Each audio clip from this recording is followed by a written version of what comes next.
Hello, everyone. I'm glad to see you on my channel. The story I'm going to tell you today is pure. It is true that all the bad things that happen in life happen for a reason. It is said that we can appreciate the good things, the things when they happen to us. I hope you enjoyed this story.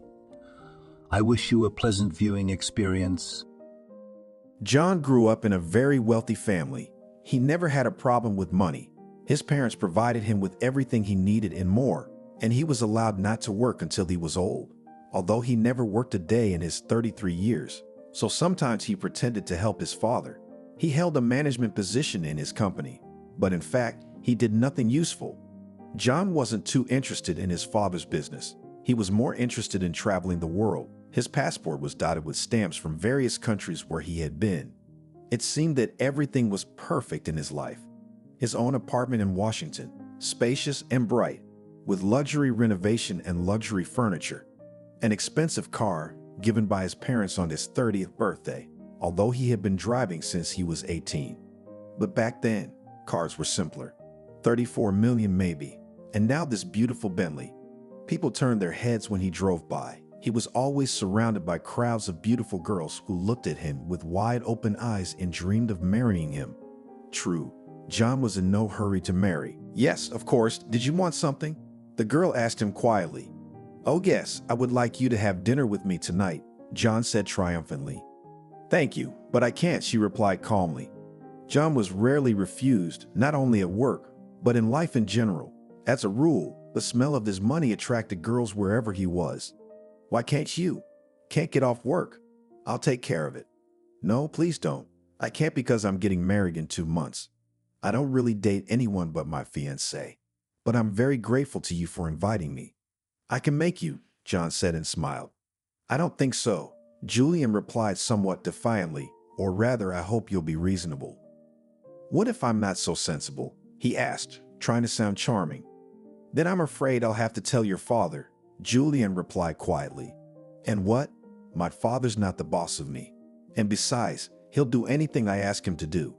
Even fire you if I want him to. John, I'm afraid I don't want to continue this conversation. I'm sorry, but I have a lot of work to do. And while I still hold my position, I want to do my best. Please, she said, stepped closer and gestured for him to leave. He didn't like that at all. He stormed out of her office like a bullet and headed for his father.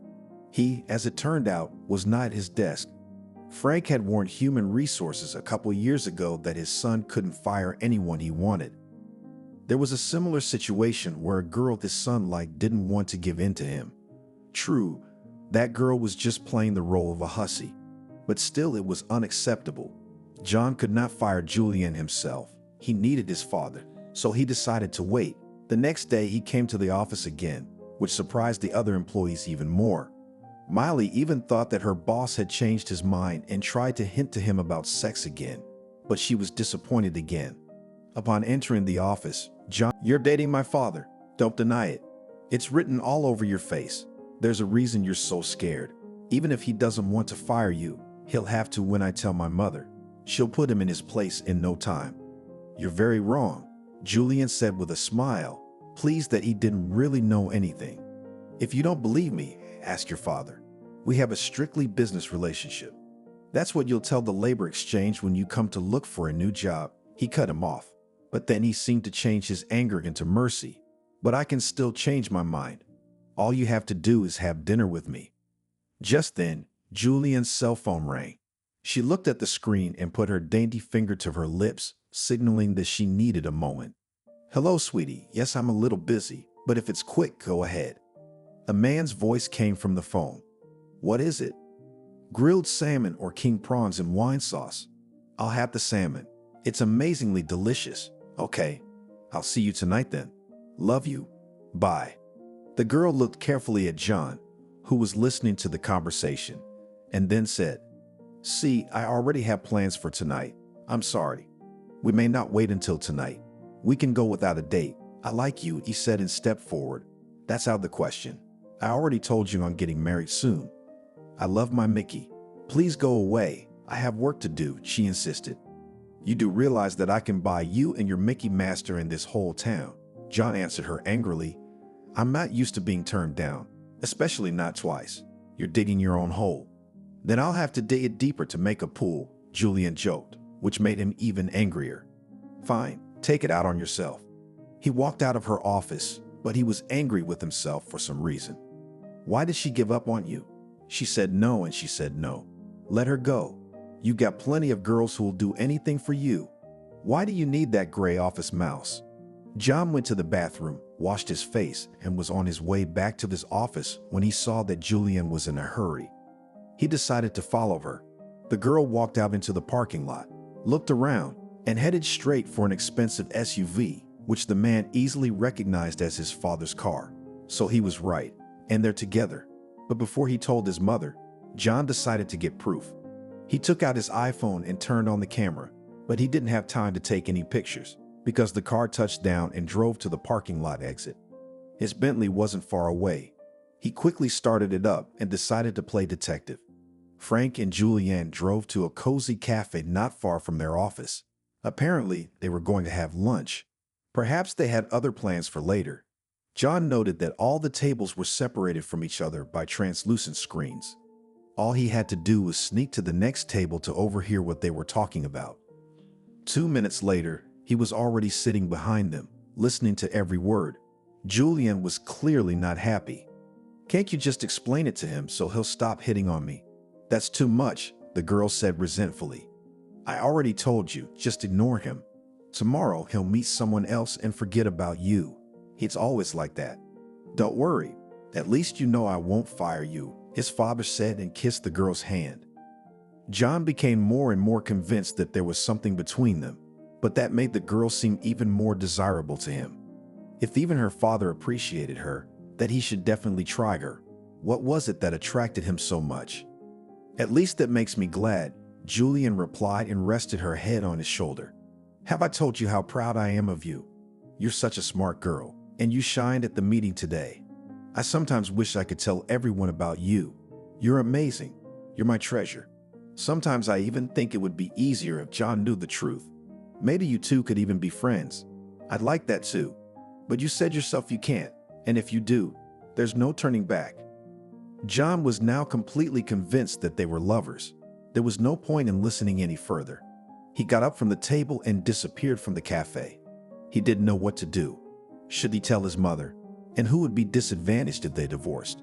There were too many questions again, and so few answers. In the end, after much deliberation, John decided he had to break up their relationship. His mother was more precious to him, and he didn't want his father to divorce her.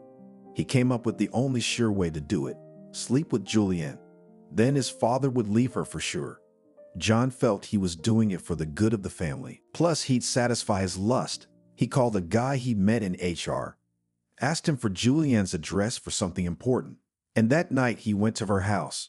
Turns out the girl lives in one of DC's finest new buildings. Judging by the layout, it was a large 2-bedroom apartment. She obviously couldn't afford a place like this. John didn't doubt that.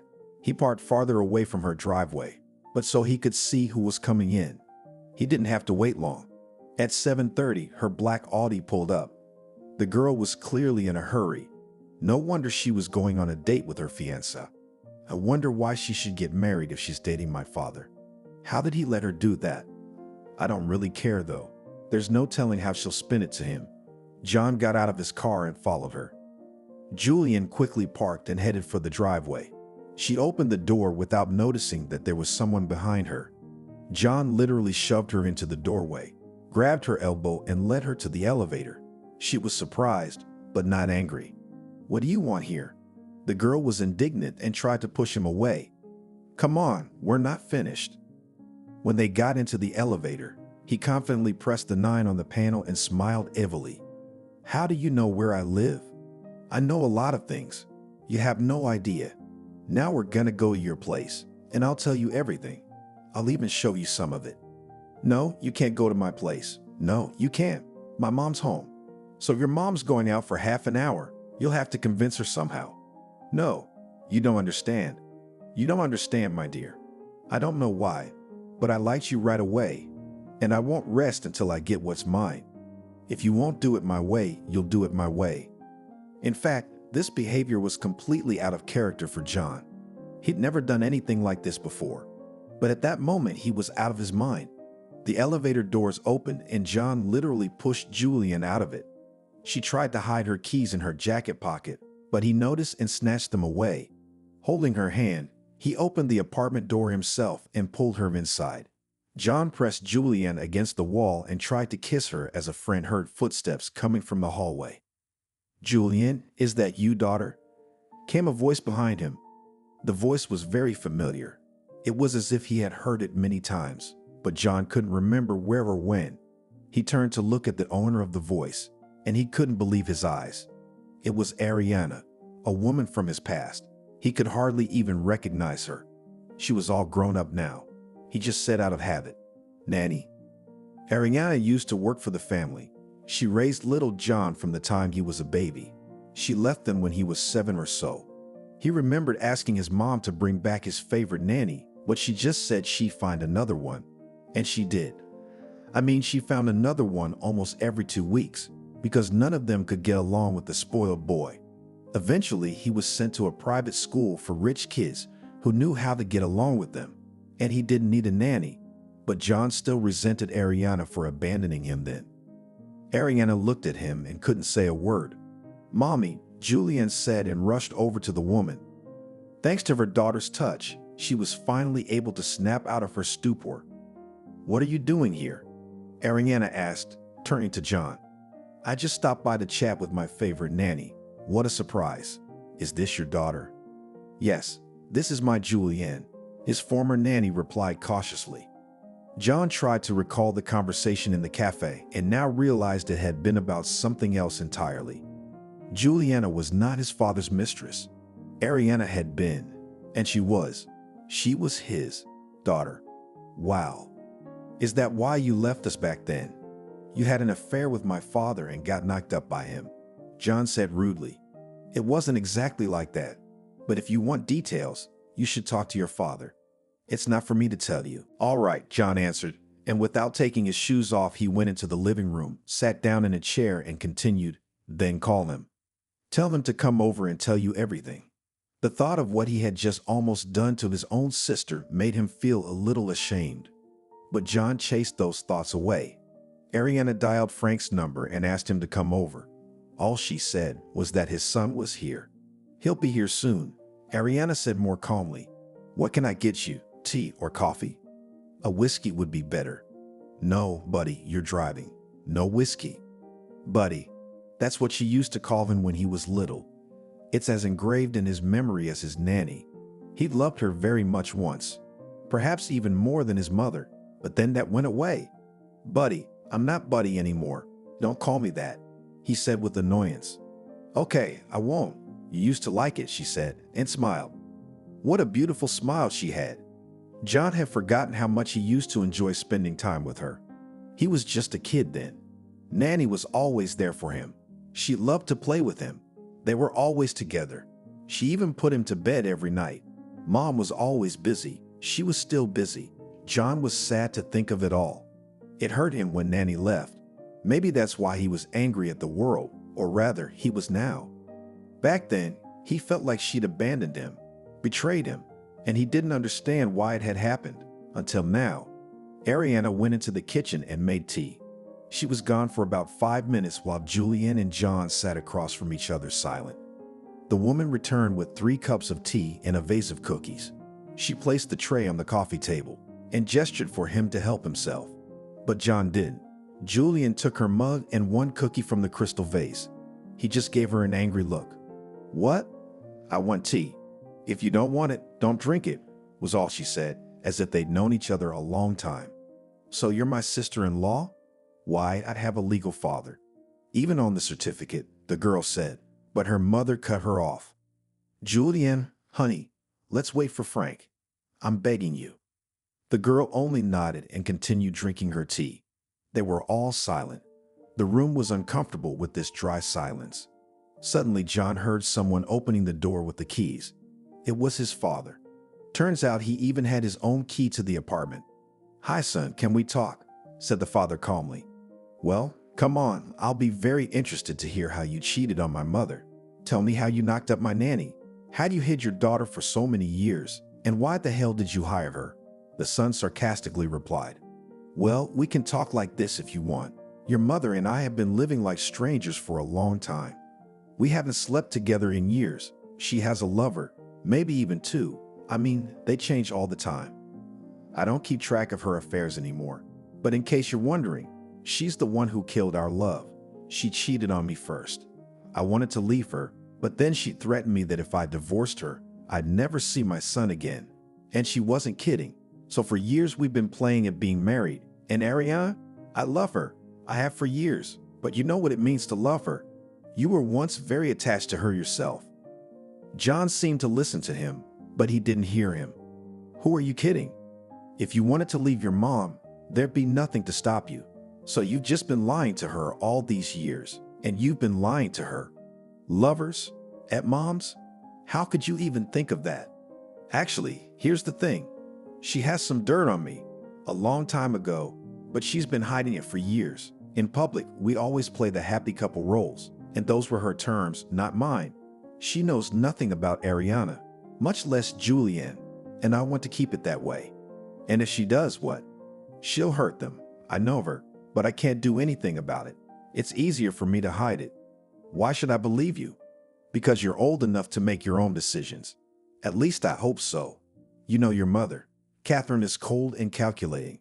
She's the one who put you in a boarding school when you were just a boy. I tried to stop her, but she wouldn't listen. How much warmth or motherly care have you gotten from her over the years? She gave me a Bentley. Isn't that the best expression of love? That's why I raised you to be such a mercenary, son. I had a good example in front of me. You got your love for money from your mom. You always thought money could buy happiness. She doesn't love anything but money. That's why she gave me the Bentley. Only she bought it with my money, in case you remember. Yeah, and she told me she wanted me to do better than anyone else. And she may not have been a drooling sissy like other moms who blow the dust off their kids. But that doesn't make her a bad mom. What did you get me? Some stupid sweater. Is that how you appreciate me?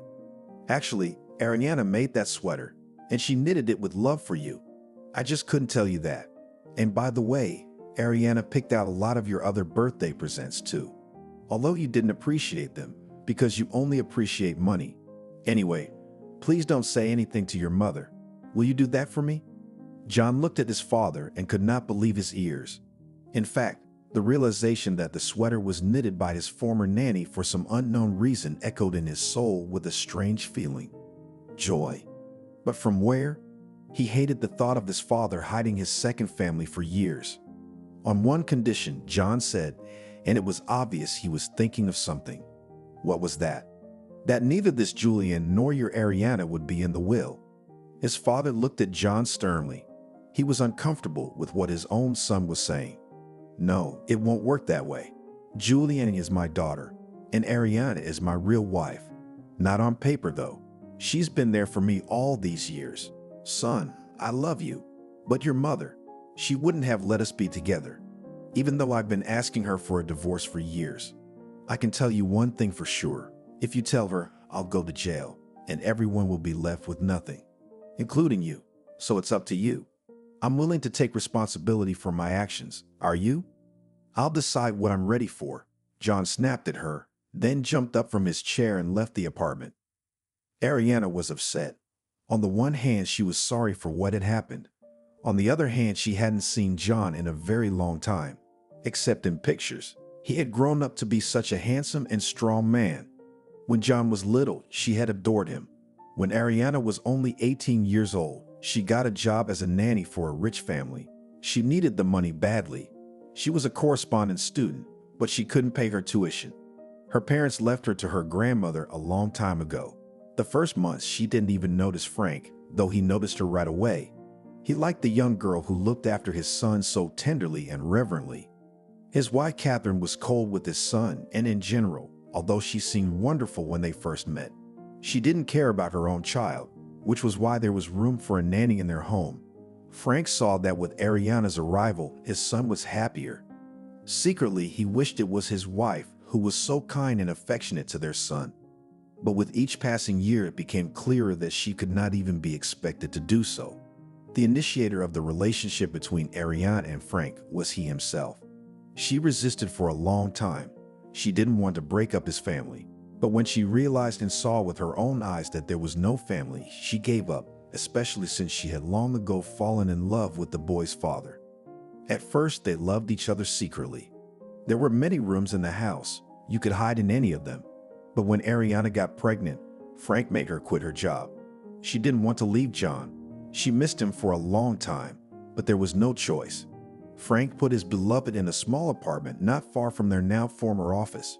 She lived there with her daughter for the first 5 years. He visited them whenever he could and helped them with money. For a few years, they lived in a 3-bedroom apartment in a bedroom community far from the center. Frank was always very careful. He didn't want his wife to guess anything. When the company's income became many times higher, he bought Ariana a large, cozy apartment in a new building where his son visited today. Frank raised Julian with love and tenderness. He made sure that she had a good education. He himself often liked to talk to her about adult topics, even when she was just a baby. He liked how bright and serious his daughter had been since childhood. At times like this, he regretted that he had been less involved with John. It was a bad idea to send him to a boarding school, but there was nothing he could do to change that. His son was old enough to ignore his parents and their interference in his life. When Julian graduated, her father offered her a job at his company. She started out in the lowest position so as not to arouse the suspicion of others. But in time, she made it to the position that was meant for her in the first place. Ariana loved Frank all these years, and he loved her. She was his outlet, his soulmate. In her arms, he always found tenderness and support. Like many other wealthy people, Frank started his business not the most honest way. Although there was nothing criminal, his wife found out about everything, even before the wedding.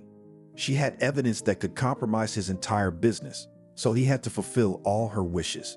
In secret, Frank hoped that Catherine would meet another man, fall in love, and leave him. But over the years, he realized that it was a foolish hope. His wife, in principle, could not love anyone. She was only interested in money and sex, and for her own pleasure, she would occasionally have lovers, but then left them without regret. Catherine grew up in a family of metropolitan marginalized. Her parents didn't just adore her, they laid everything they had at her feet, and in return laid on her all their dreams, which she was bound to realize.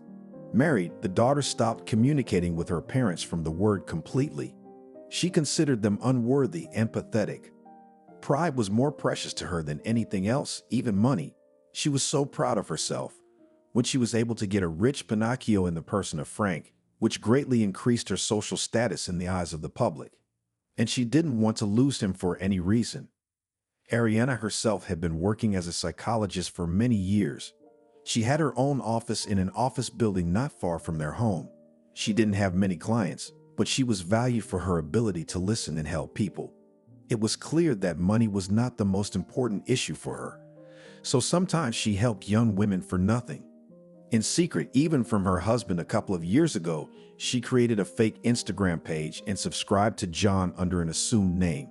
She was curious about his life now, but it was impossible to see him. She curiously looked at all the photos he posted on his page. She always liked them and sometimes even commented on them.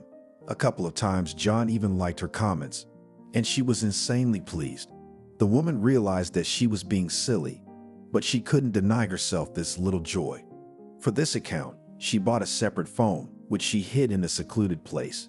Now the woman looked fearfully at her husband and did not know what would happen next. She wished she had at least a small chance to talk to John. She was sure she could get him to listen to her. They were strangers now, of course, but he had once valued her very much. She was afraid to imagine what would happen if he decided to tell his mother. John went back to his apartment and poured himself a drink. He still couldn't process the information from that day. His whole life had been tainted with falseness. His mother and father hadn't been together for a long time. They didn't love each other all those years ago. And him? Did they even love him? Or was that a sham too? He sat on his bed and looked at the painting that had already hung in the apartment when his father handed him the keys to it. John wasn't much into painting, but this was a painting he was very fond of. It soothed him in moments of sadness. It gave him a kind of warmth. He didn't quite understand why it was so precious to him. That night, he drank himself into a stupor and fell asleep in his clothes. Didn't even take a shower. All night, he wanted to call his mother and tell her everything, but some feeling inside him stopped him. The next day, he was awakened by the phone ringing. It was his secretary, Miley. "Good morning, John. There's a charity dinner tonight, as you know. And your father asked you to find out if you'll be attending or not." "What? What dinner?" John asked, trying to fight off his headache. "I'm not going anywhere tonight. Tell him that." He just hung up and forgot about the call a minute later. John was still drunk from last night. He slept through most of the night. When he woke up, his head finally stopped hurting. John picked up his phone to check his messages, but no one had texted him. He accidentally opened the camera and saw his reflection in it. His face was angry and swollen. He clicked and took a picture, and then, without realizing why, he posted it to Instagram with the caption, "All people are jerks." Not half an hour later, "Where shall we meet?" "Your place, write down the address." John wrote the address and a message came back. "I'll be there in half an hour." He thought it was bullshit, but just in case, he took the gun he had for self-defense out of the safe and put it in the dresser drawer in the living room. He didn't know why he had sent his address to a stranger. He had no idea what to expect from this meeting, but curiosity got the best of him. Half an hour later, the doorbell rang. John looked through the peephole, but someone covered it with his hand. He wasn't a coward, but curiosity ate him up more, so he decided to open the door to the stranger. On the doorstep of John's apartment stood Ariana. She was wearing a beautiful dress of a delicate cappuccino color and a hat to match. It looked like she was disguising herself so no one would recognize her. "Well, come in if you're here," he said, and let her in, though he was surprised to see her. The boy had no idea who was coming to see him that evening, but he certainly didn't expect it to be her. "Hey, buddy, how are you feeling?" John wasn't in the mood for small talk, but he wondered why she was here. "Why are you here?" "I wanted to see you. I was worried about you," the woman admitted. "Why should I be?" "Because I love you just like I used to." "Yeah, that's what I believed. Now you're going to start begging me not to tell my mother anything." The guy threw her a scornful look. "I wasn't even planning on it," Ariana said and sat down in the chair. She looked around and smiled contentedly. Everything in the apartment was the same. Nothing had changed. It was clean, though a little dusty. "So why are you here?" "How about some pancakes with condensed milk?" she asked, smiling again. "The kind you used to love when you were a kid." John grinned unhappily. It was true. His nanny often made him pancakes with condensed milk. He still remembered the flavor. "I don't have any condensed milk," he said grudgingly, realizing that she'd managed to get a hold of him. Ariana opened her bag and took out a jar of condensed milk. She looked at John and said, "I've got some." John suddenly smiled. "You're crazy, you know that. And anyway, it's just condensed milk without pancakes. No luck. I still have flour, eggs, milk, and even vegetable oil here," Ariana told him with a smile. She had a nice bag, though not that big. He wondered how it all fit in there. "You sure are crazy. At least now I know why women buy bags like that."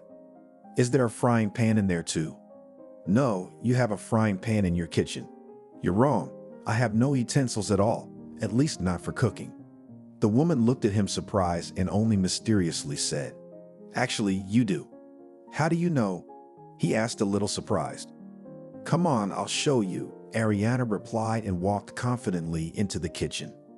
She went to the work table, gently pressed the side panel with her finger, and it opened. John stared and couldn't believe his eyes. Inside was a pile of all sorts of things. Pots, pans, bowls. Where did they come from?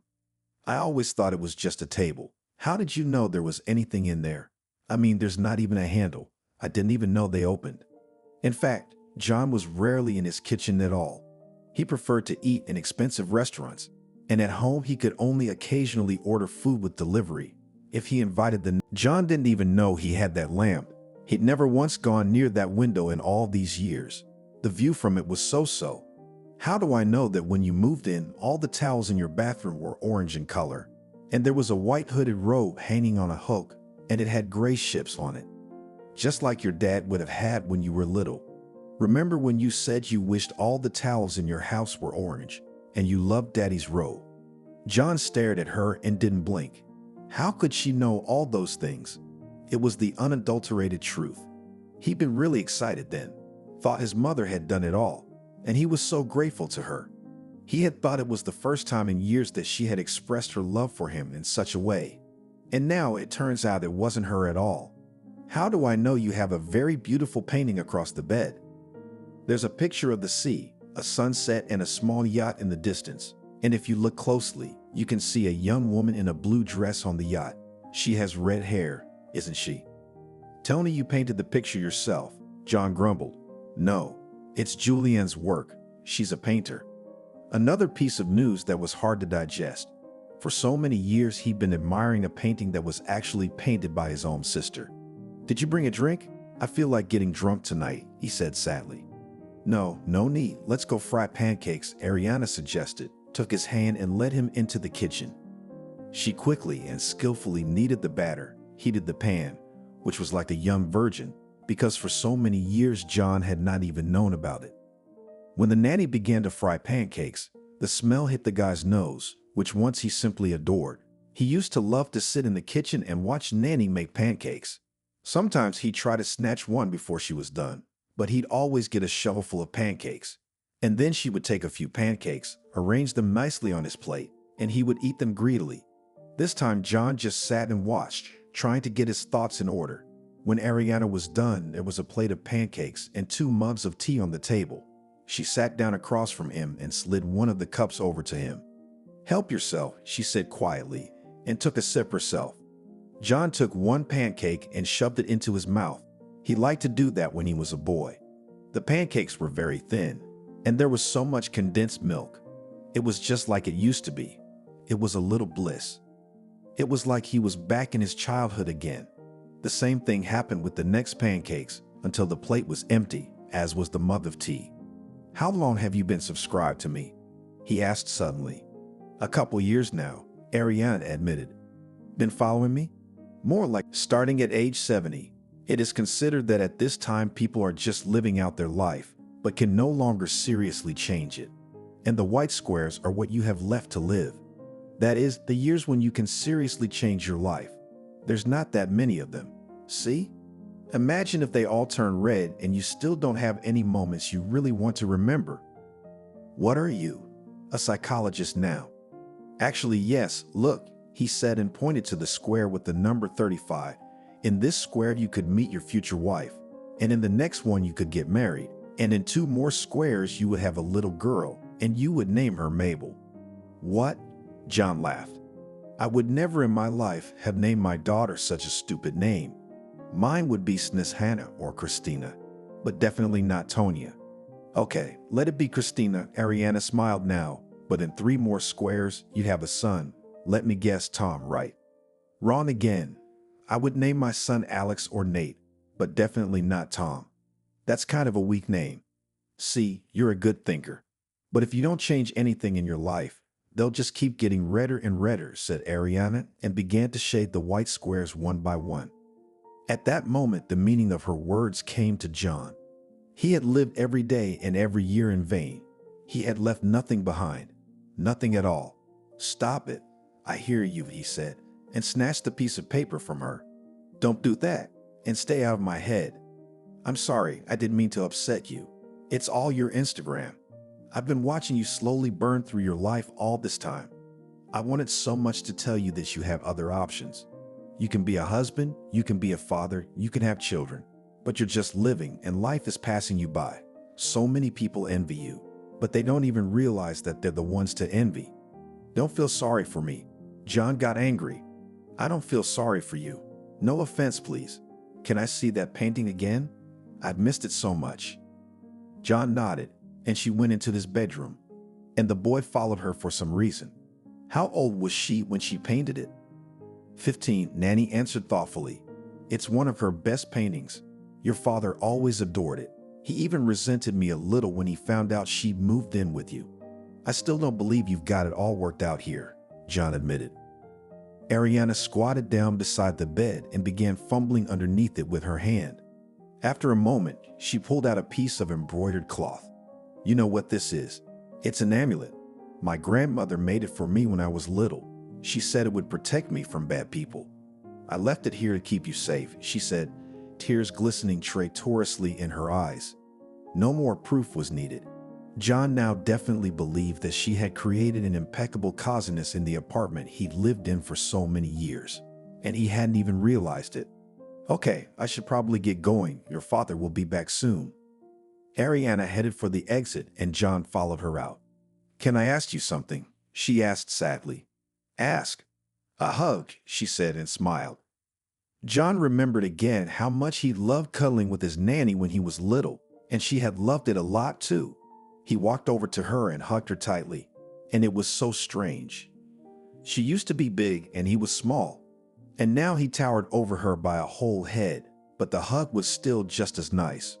When John let go of Ariana, she sniffled softly and wiped away her tears. Thank you, I missed that, was all she said and walked away.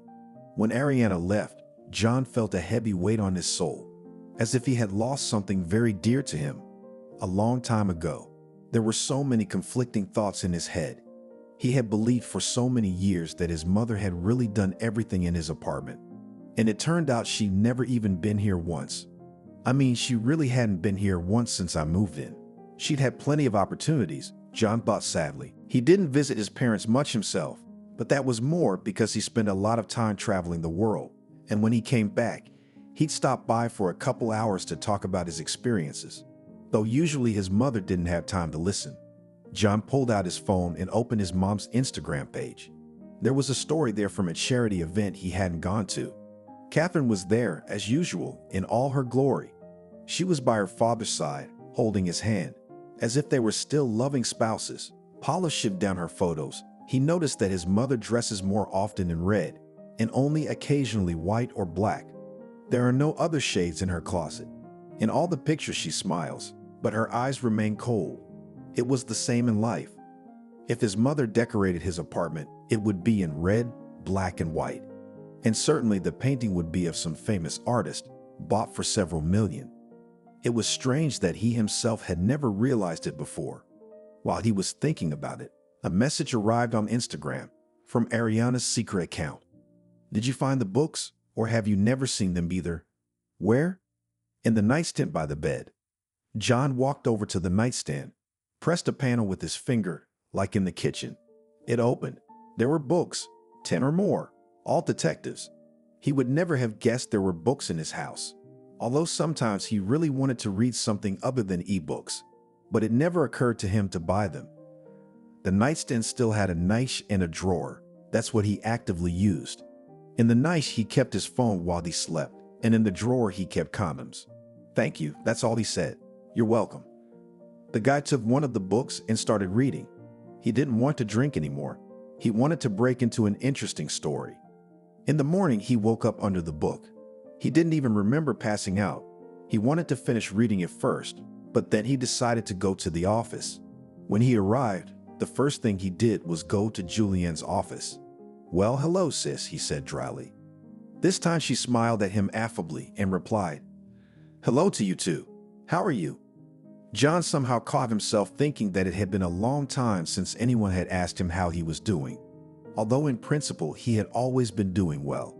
But after talking to Ariana, he felt empty and sad. Fine, I guess. How are you? I'm fine. Too bad you didn't come last night. It was a great night. I'm sure you planned it yourself.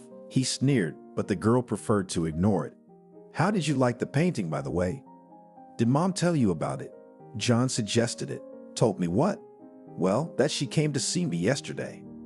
Julianne stood up from her chair. She didn't know what he was talking about. What do you mean she came to see you? Why? At that moment, John realized he'd said too much. It turned out that the nanny hadn't told anyone about her visit to him. Yeah, she just stopped by for a second. She was worried, I guess. I really like the painting, by the way. I've liked it for a long time. Can you show me the others sometime? He managed to change the subject. Yeah, why not? You know where we live now. Why don't you come by? Sometime. It's a deal. Unexpectedly, Julian asked her newfound brother, Do you disapprove of my mother? I don't know. I mean, technically, I should. But I feel like it's none of my business. Dad's an adult. He knows how to live his life. Yeah, he's a great dad. I adore him. I kind of wish you guys were closer. But, it can still be fixed. Yeah, if you wanted to. And we both don't have a lot of it. No, speak for yourself. My dad really wants to get to know you. He talks about you a lot. He doesn't have a lot to be proud of, but he finds reasons to be. He loves you very much. That was another revelation to John. At least his father really loved him. But why didn't he show it, or did he? The son just didn't see it himself. Like that knit sweater, or the apartment. I mean, his warm feelings slipped into all of that too. Well, it's good to see you. I should probably get going. Julian was glad her brother had stopped by for a chat. In fact, she wanted to get to know him better.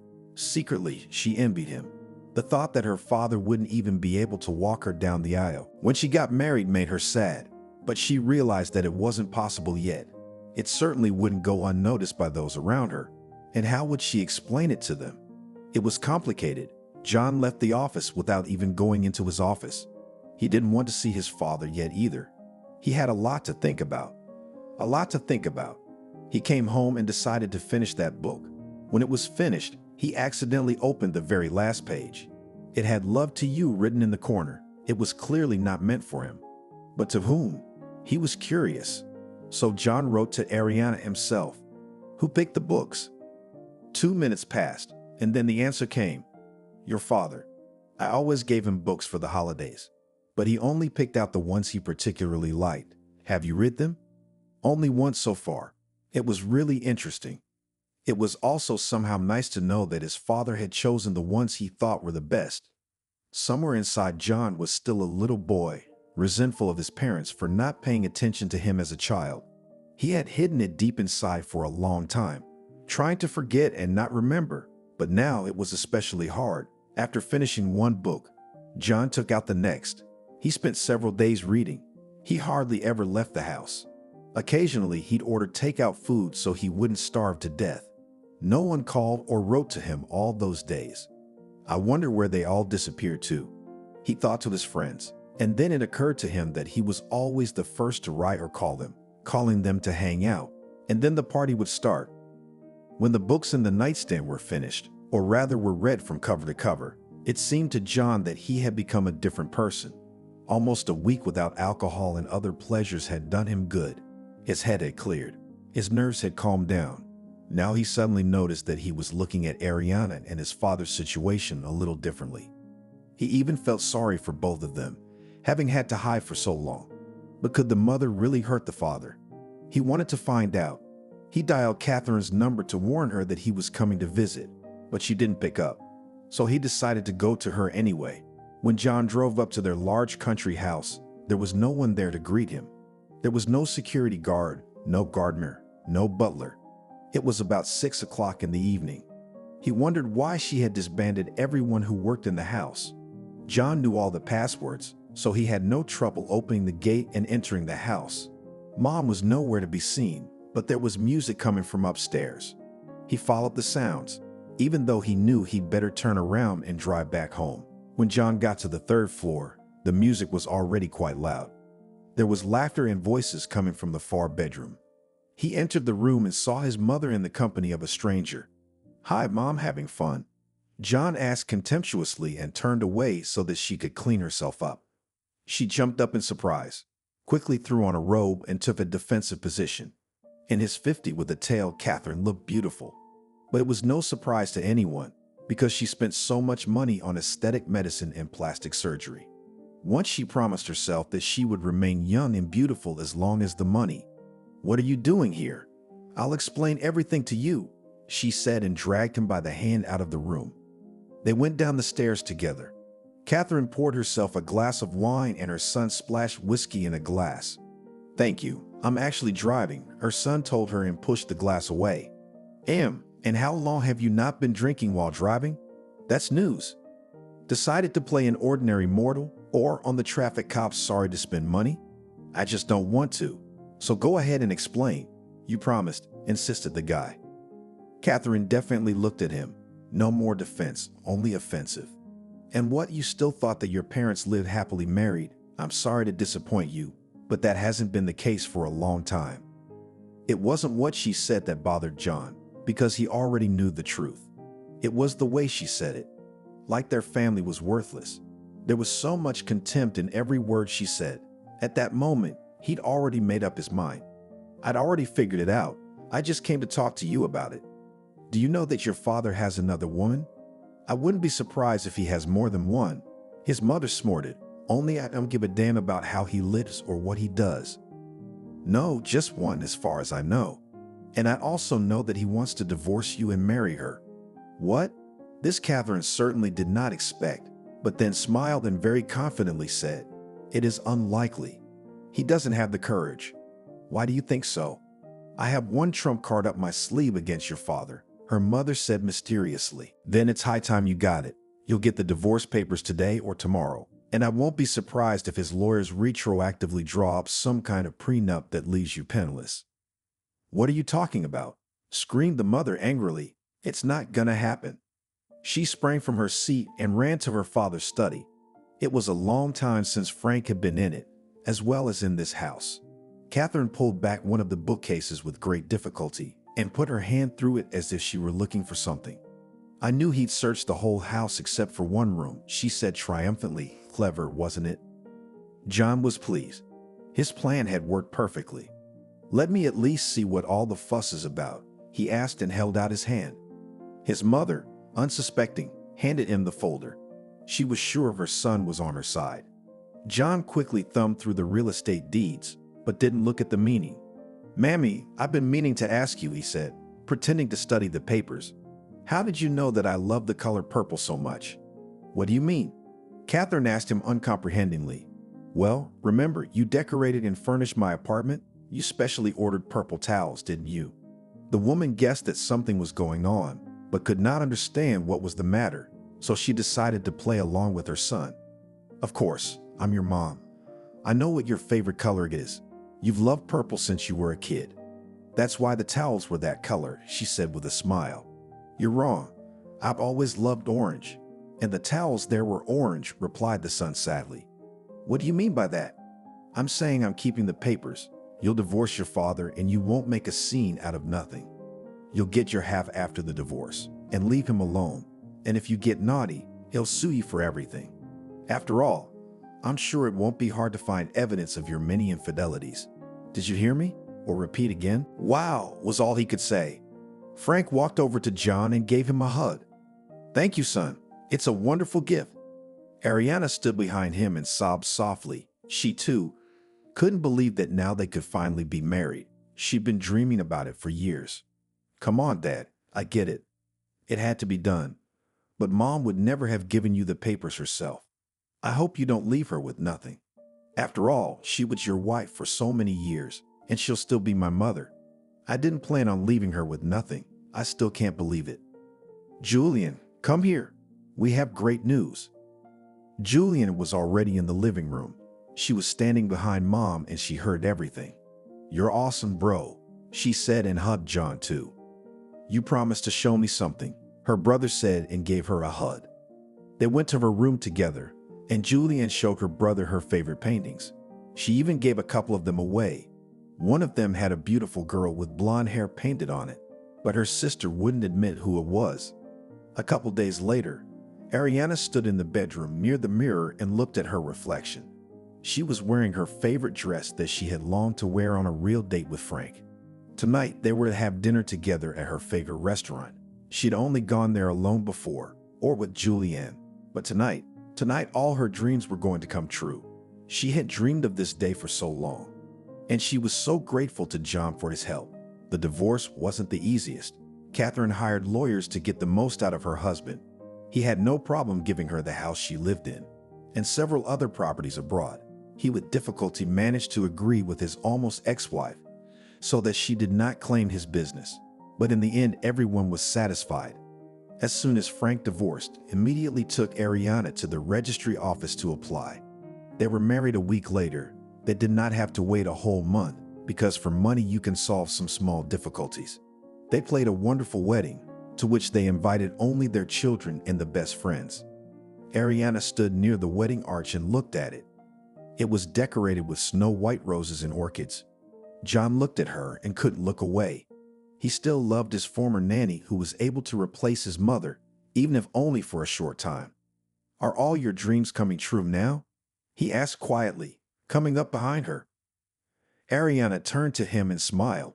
She took his hands and said, "It's all only because of you, buddy. It's only because of you." "Wrong. It's all because of you. Thank you for coming back into my life again. I've learned a lot. I think I'll try to make better use of the remaining white squares on that paper." "You do that, sweetie. Money can't buy happiness. I believe that everything will be fine. I promise, but please don't disappear again." When it was time for Julianne to get married, Frank himself took her down the aisle. The girl looked beautiful in her wedding dress and madly happy to have the whole family together. The celebration was decided to arrange on the seashore, as the young bride dreamed. By that time, John had already managed to get acquainted with her fiancé Mickey, who worked as a chef in one of the best establishments in Washington. The guy was quite ambitious, dreamed of owning his own restaurant someday, and something told John that soon his son-in-law's dreams would come true. With the maid of honor and Juliana's best friend Fiona, he met only at the wedding because he was not at any rehearsal. He was busy. He'd been delving into the firm's business. Therefore, he arrived just a couple of hours before the ceremony. To his surprise, John learned that his father is not only skillfully earning money, but also no less wisely managed them. It turned out that Frank, or rather his company, sponsored a large number of charitable organizations, although the press rarely talked about it. Fiona immediately attracted John's attention. It was Fiona who was depicted in the painting that now hung in his living room. Outwardly, she seemed so arrogant and even cold, but when she chatted with Julianne and smiled with all her teeth, she became quite different. Fiona reacted coldly and aloofly to any attempts to give her attention. Perhaps she thought it was a bad idea to date her friend's brother. John didn't like the fact that she didn't notice him, but it made him more and more interested. He'd been courting the girl for weeks before he'd gotten the kiss he wanted, or rather, almost stalked her. But that was the details. Her impregnability could envy even the Great Wall of China. After 6 months of relations, John realized that he wanted more, so he proposed to Vasilina. She accepted, though not immediately. It seemed that she even liked to torture her beloved refusals and reflections. When they decided to get married, his mother Catherine never came to their wedding, but she didn't need her there because her father and Ariana were there. "Mom, Dad, are you home?" Amanda asked loudly, crossing the threshold of the apartment. The girl came home in a good mood and with a smile on her face. "Yes, daughter, we are in the kitchen," answered the mother. She was at this time engaged in preparing dinner. "I passed," the girl said happily, going into the kitchen and seeing her parents. "Good girl, we didn't doubt you," the father replied with a smile on his face. He stretched out his arms towards his daughter and showed his desire to hug her.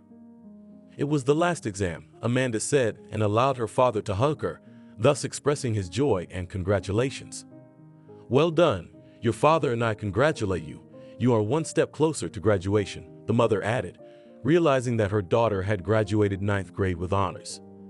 "Ahead is a carefree summer, and I can spend it with friends," said the girl happily. She has already started planning vacations. "Well, here we go. And what about me and my mom? Unless you will find time?" asked the father, jokingly demonstratively offended, because he wanted his daughter, as in childhood, most of the time devoted to them, not friends and classmates.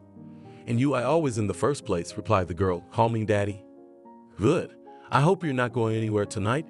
We can organize a family dinner and invite Grandma to celebrate the successful passing of exams," said the mother, suggesting to celebrate the beginning of summer vacation at her daughter. "No, I'm home today, especially if Grandma comes to visit us." Amanda supported her mother's idea. Refusing lunch, the girl ran to her bedroom and concentrated all her attention on the computer and did not even notice how the time passed. Meanwhile, Jimmy called his mother to invite her to a family dinner. His grandmother, who had been safely retired for several years, gladly agreed to come, provided that her son would pick her up. Having fulfilled his mother's expectations, Jimmy drove to the outskirts of town to pick up his mother and bring Amanda the grandmother she loved so much. On the way, the old lady asked her son to stop at a store, and after spending some money from her pension, she bought a cake to treat Amanda. "Hello, granddaughter," said Elizabeth as she walked into her granddaughter's room. "Hooray, Grandma is here." The girl shouted joyfully when she saw the old lady with a cake in her hands on the threshold of the bedroom. "I congratulate you on the completion of the 9th grade. You are such a smart girl," with a smile and tears in her eyes said the old lady, holding her granddaughter to herself. "Why are you crying?" Amanda asked, not realizing that these are tears of joy and happiness. "I am happy that you are so mature and good," answered the grandmother, hugging the girl even tighter. "All to the table. I already have everything ready," shouted Catherine, calling everyone to the kitchen. Soon the whole family gathered around the table. Glasses were filled, as well as a glass of juice for the girl. They celebrated the end of the 9th grade and the successful passing of exams. "A little more, and you will be an adult," the father said sadly, remembering how he had recently taken Amanda to the 1st grade. "Yes, 2 more years and I will be able to go to university," confirmed the schoolgirl, dreaming of an adult and independent life. "And where do you want to go?" Grandma asked. "I don't know, but I would like to go to medical school, as it is very interesting and informative," answered the girl, who loves chemistry and biology. "It is not for sure. We have not decided anything," objected Ekaterina, dreaming that her daughter followed in her footsteps and became a teacher. "That's it, there is still a lot of time ahead, so there is a chance to think," supported Jimmy, who believes that the future is in computers and programming. "All right, I agree," Amanda replied. She decided not to think ahead and enjoy the moment, which marked the beginning of the summer vacation, allowing her to forget about her studies for a few months. Continuing the family dinner, smoothly flowing into a tea party, the family had time to discuss plans not only for the distant future, but also the coming months. Realizing that the girl deserved a good rest, the parents decided to plan her summer vacation and start the rest with a trip out of town to the family sanatorium. Amanda wanted to go to the sea, but realizing that the family did not have enough money for this, agreed with the proposal of her parents. The next morning, Catherine and Jimmy went to work. They promised each other that they would do everything to talk to the bosses and take a vacation for the same period. Having a lot of respect and authority, they were able to get what they wanted and wrote applications for 2 weeks vacation to devote time to each other and their daughter. Upon returning home, Jimmy called several resorts and, finding suitable accommodations, booked a family room. A couple of days later, the family packed for the road. They put all their belongings and suitcases in the trunk, drove off. "Hello, I'm listening to you," Elizabeth said, answering the phone, which rang close to lunchtime. "Hello, I'm Police Captain Evan Mazarov. Do you know Jimmy, Catherine, and Amanda?" A man with a rough and unpleasantly husky voice asked formally. "Yes, this is my son's family," the old woman answered anxiously and became alert, realizing that such questions from a policeman do not bode well. "I have sad news for you. On the highway near the city, your son's car did not miss a truck, which caused a terrible accident," the policeman continued. "What about them?" Elizabeth asked sharply, jumping up from the divan. "Your son and his wife have left this world. The girl was saved, but she is in a serious condition. The ambulance took her to the Central City Hospital. I am very sorry." Having heard all this, the woman, unable to sit still, began to hurriedly pack, and having finished talking to the policeman, drank some medicine to calm her heart, which was ready to jump out of her chest. Realizing that there is no public transportation in the city, and the hospital is not close, Elizabeth decided to turn to a neighbor for help. She closed her apartment, called the next door. "Hello, Elizabeth. Is something wrong with you?" the neighbor asked, seeing on the doorstep an anxious woman with trembling hands. "My son, daughter-in-law, the old woman began to mumble and cry incoherently. "Calm down and tell me what happened," Evan replied, trying to calm the neighbor down. "Can you take me to the hospital?" asked the old lady, trying to pull herself together. "Yeah, sure. Wait for me downstairs. I'll be down in a couple of minutes," answered the good-natured neighbor, and closing the door, hurried to the bedroom to change his clothes and take the car keys. When he came down, he helped the grandmother to sit down and, realizing that something serious had happened, he literally took off in the direction of the Central City Hospital. The old woman continued to cry, wiping her tears with a handkerchief, and no matter how hard she tried to calm down, she could do nothing. "Would you tell me what happened?" Evan asked again, hoping it would distract the old woman. "The children were in a car accident and they're gone," she said, crying harder. "Oh, God, I'm sorry," apologized the neighbor, understanding the reason for the bitter tears of the old woman. After learning on the way to the hospital that his granddaughter had survived, Ethan sped up and, breaking traffic rules several times, brought the woman to her destination. Realizing that she was a bit out of it, Ethan decided to wait for her at the porch and, after parking the car, remained on duty near the hospital entrance. At the same time, Elizabeth, who was in the hospital, recognized Amanda's room and went to it. "Hello, who are you here to see?" asked a stately man in a white coat, noticing the old woman who ran past him. "Hello, I need Amanda's room," answered the grandmother, trying not to be distracted by the strange man. "I'm sorry, who are you?" the stranger asked. "I am her grandmother," Elizabeth answered reluctantly, not wanting to continue the conversation and waste precious time. "My name is Ethan, and I'm Amanda's attending physician. I think we have a lot to talk about," the man said in passing, which immediately stopped the grandmother trying to find her granddaughter. "How's Amanda? Is she okay?" "Let's go to the office. We need to talk to you," said Ethan without showing any emotion. "Is it serious?" the old woman asked, barely holding back her tears. "Unfortunately, yes. In the collision, the girl was trapped and her spine was injured. We have removed the swelling and are preparing her for emergency surgery, but you understand that it is too early to talk about any positive prognosis. At the moment, Amanda can't move and can't feel her legs," the doctor replied, explaining the problem. "Will you help her?" the woman asked, crying bitterly again. "Yes, I will do my best, but there is still a lot to do with the body. She is a young and strong girl, so you have to keep your fist and believe in the best," said the doctor, trying to calm the old woman. Looking at the clock, Ethan realized that it was time to hurry to the operating room, and offering the old woman to go home, he hurried to the surgery. Elizabeth realized that she could not go home until she knew how the operation had gone and followed the doctor and sat down on a bench near the operating room, praying that the girl would be all right. A couple of hours later, Ethan came out of the operating room. He noticed the grandmother. He realized that she had been waiting for the results and hoped that she would be able to see her granddaughter, to be near her. "I told you to go home," said the doctor, turning to the old lady. "I don't want to and I can't. I need to see Amanda," the grandmother objected sharply. "I'm sorry, but it's not going to work. There was a heavy operation, and the girl is under heavy anesthesia, so she will wake up only closer to morning. Go home and rest, and tomorrow visit her after your rounds. Tell me how she's doing. Is she okay? The operation was successful, but we need to wait for the results and see if there are positive dynamics." Having heard this, the old lady calmed down a little and, listening to the doctor's words, decided to go home.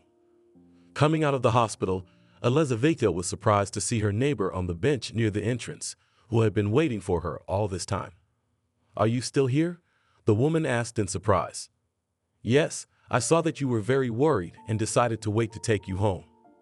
"How are things going at the hospital? Do you need any more help?" Evan asked the neighbor. He had known Elizabeth since he was a baby, for she had looked after him many times while his parents were at work and had always been kind to Evan. Now he was the 35-year-old man, living alone in his parents' apartment, who understood what it meant to lose loved ones and how much it hurt. "I don't feel comfortable asking you to do this, and you have the right to refuse, but could you help me with the funeral?" Elizabeth asked, realizing that she could not cope with the burden. "Yes, of course, I will do my best." Ethan agreed. He kept his word, took care of the organizational issues, allowed the old woman to give her time to her granddaughter, who was in the hospital. A couple weeks passed. All this time, the grandmother tried not to leave Amanda's bedside, trying to distract her from the memories of that terrible accident. Realizing that the girl was an adult and the truth could not be hidden, the old woman chose the right words and told her granddaughter that her parents had gone to the other world. Amanda could not hold back her tears and cried all the time. Only her grandmother managed to calm her down and distract her, because she was always talking to her granddaughter, spoiling her with home-cooked food and attention. On one of these days, on her way home, the old lady met the girl's doctor in the corridor, and he invited her to his office to talk to her face to face. "I have to admit that Amanda pleasantly pleased me. Her body is fighting back, and the swelling has gone down faster than expected," the doctor said. "So she'll be able to walk?" Elizabeth asked with hope in her voice. "It's not that simple. Your granddaughter has a very serious injury that has some complications. The swelling has gone down, but now it is necessary to go through a rehabilitation period, after which we will be able to draw any conclusions," Ethan answered, He explained that the treatment of such injuries is a complex and long process that requires constant supervision by professionals. Being under the constant supervision of doctors, Amanda continued her life in treatment in the hospital.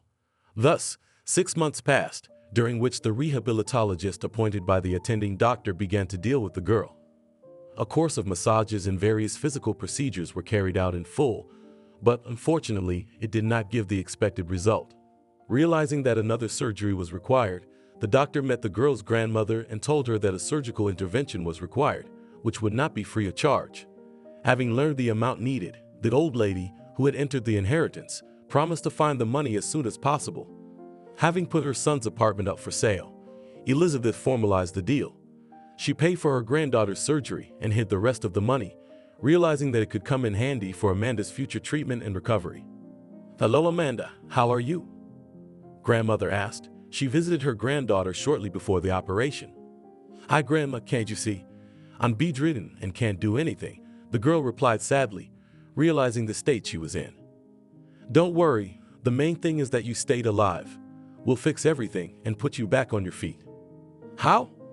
"We don't have that kind of money to pay for expensive treatment. I'm doomed," Amanda continued, not believing that she would get better. "Don't be silly. You know that I love you and I will do everything in my power," replied the grandmother, trying to support and reassure her granddaughter. "I do not want to hear anything. Go away," flared up the girl, feeling depressed. Soon there was a second operation, after which it took another month for the girl to spend under the close supervision of doctors. Visiting her granddaughter once again, the grandmother decided to stop by the doctor's office to talk to him and ask if she could take Amanda home. "Hello, Ethan. Can I see you?" "Hello. Yeah, come on in." "Can I ask about Amanda's condition? Can she be taken home?" the old lady asked. "In principle, yes, since the girl has completed the rehabilitation course, and now she doesn't need constant monitoring. I will visit her at home and will be able to monitor her progress. Unfortunately, both surgeries failed and she is still bedridden, but I have no doubt that this is temporary and we will be able to get her back on her feet," the doctor replied optimistically, even though he realized that Amanda's case was more complicated than usual. "Thank you. I'll call someone to help me with my granddaughter." "No need. I will assign you an ambulance so that the medical staff can help you transfer Amanda home," Ethan replied. He made a phone call and gave the appropriate order. "Thank you so much again. If it's all right, I'll stop by my granddaughter's room for a few minutes to let her know she's coming home," the old lady answered and left the doctor's office and went to Amanda's room. "What is it this time?" the girl asked with a chill in her voice when she saw her grandmother on the doorstep. "I have good news for you," the old woman replied. "What is it? Have you decided to leave me here and you won't come here anymore?" Amanda asked doubtfully, unable to cope psychologically with what had happened. "No, I'm taking you home. The doctor has authorized it," Elizabeth replied with a smile, hoping that at least this news would cheer up her granddaughter. Probably realized that he cannot do anything else and decided not to ruin his reputation. "Don't say that. Ethan did everything possible and you will definitely recover, just need more time." "Yeah, and money, which we don't have." "Stop thinking about it. You need to be patient and everything will be fine," the old woman said, trying to cheer up the girl.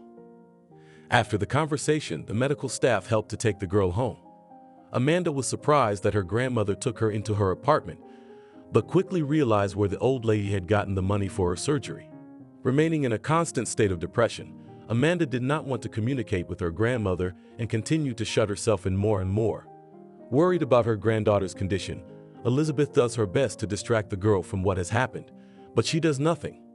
A couple of days later, the doorbell rings and the grandmother, leaving Amanda alone, runs to see who has come. "Amanda, your classmates have come to visit you.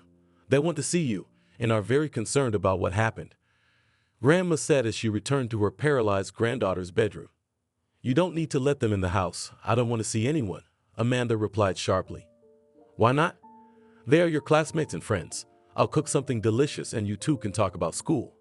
I said no. I don't want to be seen like this. If you love me, don't let them in the apartment. "Okay, fine," the old lady replied in a wan voice and went back into the hallway to talk to the children and apologize, explaining everything to Amanda's poor health.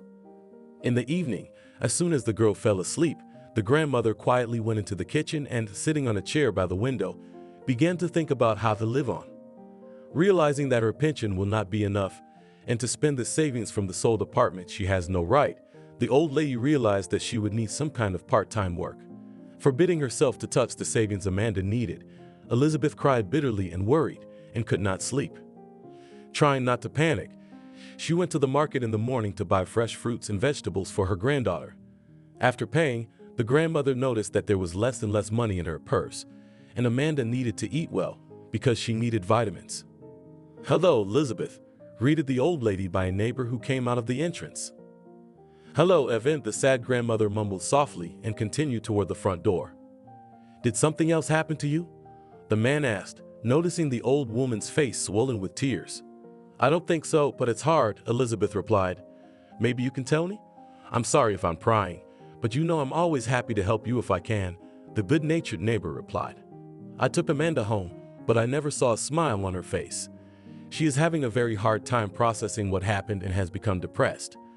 I would like to find a psychologist, but I hardly have enough money for food, as it is almost impossible to live on a pension for 2 people, she said, sharing her worries. "Don't hang your head. I will definitely think of something."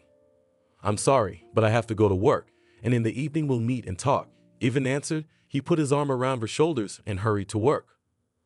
On the way to the restaurant, Ivan did not let the conversation with Elizabeth out of his mind for a second, because he loved this good-natured old woman who had paid a lot of attention to him in his childhood. Realizing that he needed to help her, Ivan decided to talk to the owner of the restaurant and, if he could, to solve Elizabeth's financial problem by getting her a job. As he began his job duties as a receptionist, Ivan resolved a couple of conflicts and treated all customers with consideration, regardless of their character, behavior, or the amount on the bill. Noticing an expensive SUV pulling up to the restaurant, Ivan stepped outside to greet his boss. "Good morning, Alexander. I didn't expect you to arrive so early." "Hello, Ivan. I need to pick up some papers and then I'll go on with my business," answered a stately man of about 50 in an expensive suit, dazzling in its beauty. "I see, but do you have a few minutes to discuss a personnel matter?" Ivan asked, hoping that he would be able to find a job for his neighbor. "Yes, just make it quick and on your way to the office," the restaurant owner replied and headed inside. "Okay, it won't take long," agreed the administrator, following the boss. "So, what did you want to talk about?" "As you may recall, we've been unable to find a cleaning lady for months now. Young people do not respond to the vacancy, and if they come, they do not know which side of the mop to approach." "Well, that's to be expected. What do you suggest?" "I know an old lady who really needs a job. I can vouch for her because she's a very good and decent woman. Besides, she's in a difficult situation, and I'd like to help her, of course, if you'll let me," Evan said, trying not to let a stranger in on all of Elizabeth's problems. "Okay, that's fine with me. If you know the man and can vouch for him, that's more than enough for me," Alexander replied, not used to dealing with personnel issues. "Thank you very much. I'm sure you won't regret it." Ivan thanked his superior and returned to the hall to continue his work. In the evening, Ivan decided to talk to Elizabeth on his way home from work, telling her the good news. After going up to his floor, the man called the apartment across the hall and greeted his neighbor. "Hello again, Elizabeth. Sorry to be so late, but do you have a minute to talk?" "Hello, Ivan." "Yes, of course," replied the neighbor and went out to the stairwell and closed the door to the apartment so as not to disturb her granddaughter. "I have good news for you. I found you a job." "How?" "Why, I can't work all day because I can't leave Amanda unattended for long," the old lady replied, a little disappointed and confused. "Don't worry, I've taken those points into consideration. You will have a part-time job and you can work at your convenience. The owner of the restaurant is hardly ever in the establishment, which means that I will be your boss, so everything will be fine. Besides, I can let you go home at any time if you ask for it. The restaurant is a 10-minute walk away, so Amanda will always be under your control," Ivan replied, explaining the ins and outs. "Thank you so much. What would I do without you?" cried with joy the old lady, hugging her neighbor. "Don't thank me. You have done so much good for me that I am always happy to help you," replied Ivan, and without taking more time from Elizabeth, went to his home. The next morning, the grandmother, realizing that she had to go to work, made breakfast and, waking Amanda, told her that she would be working as a cleaner at a restaurant nearby.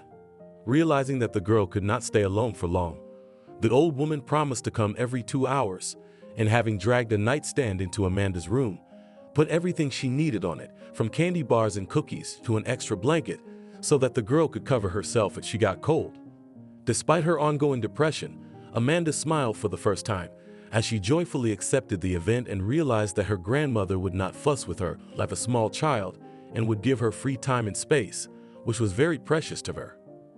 Realizing that on the first day it was better to come early, the old lady hurried to the restaurant.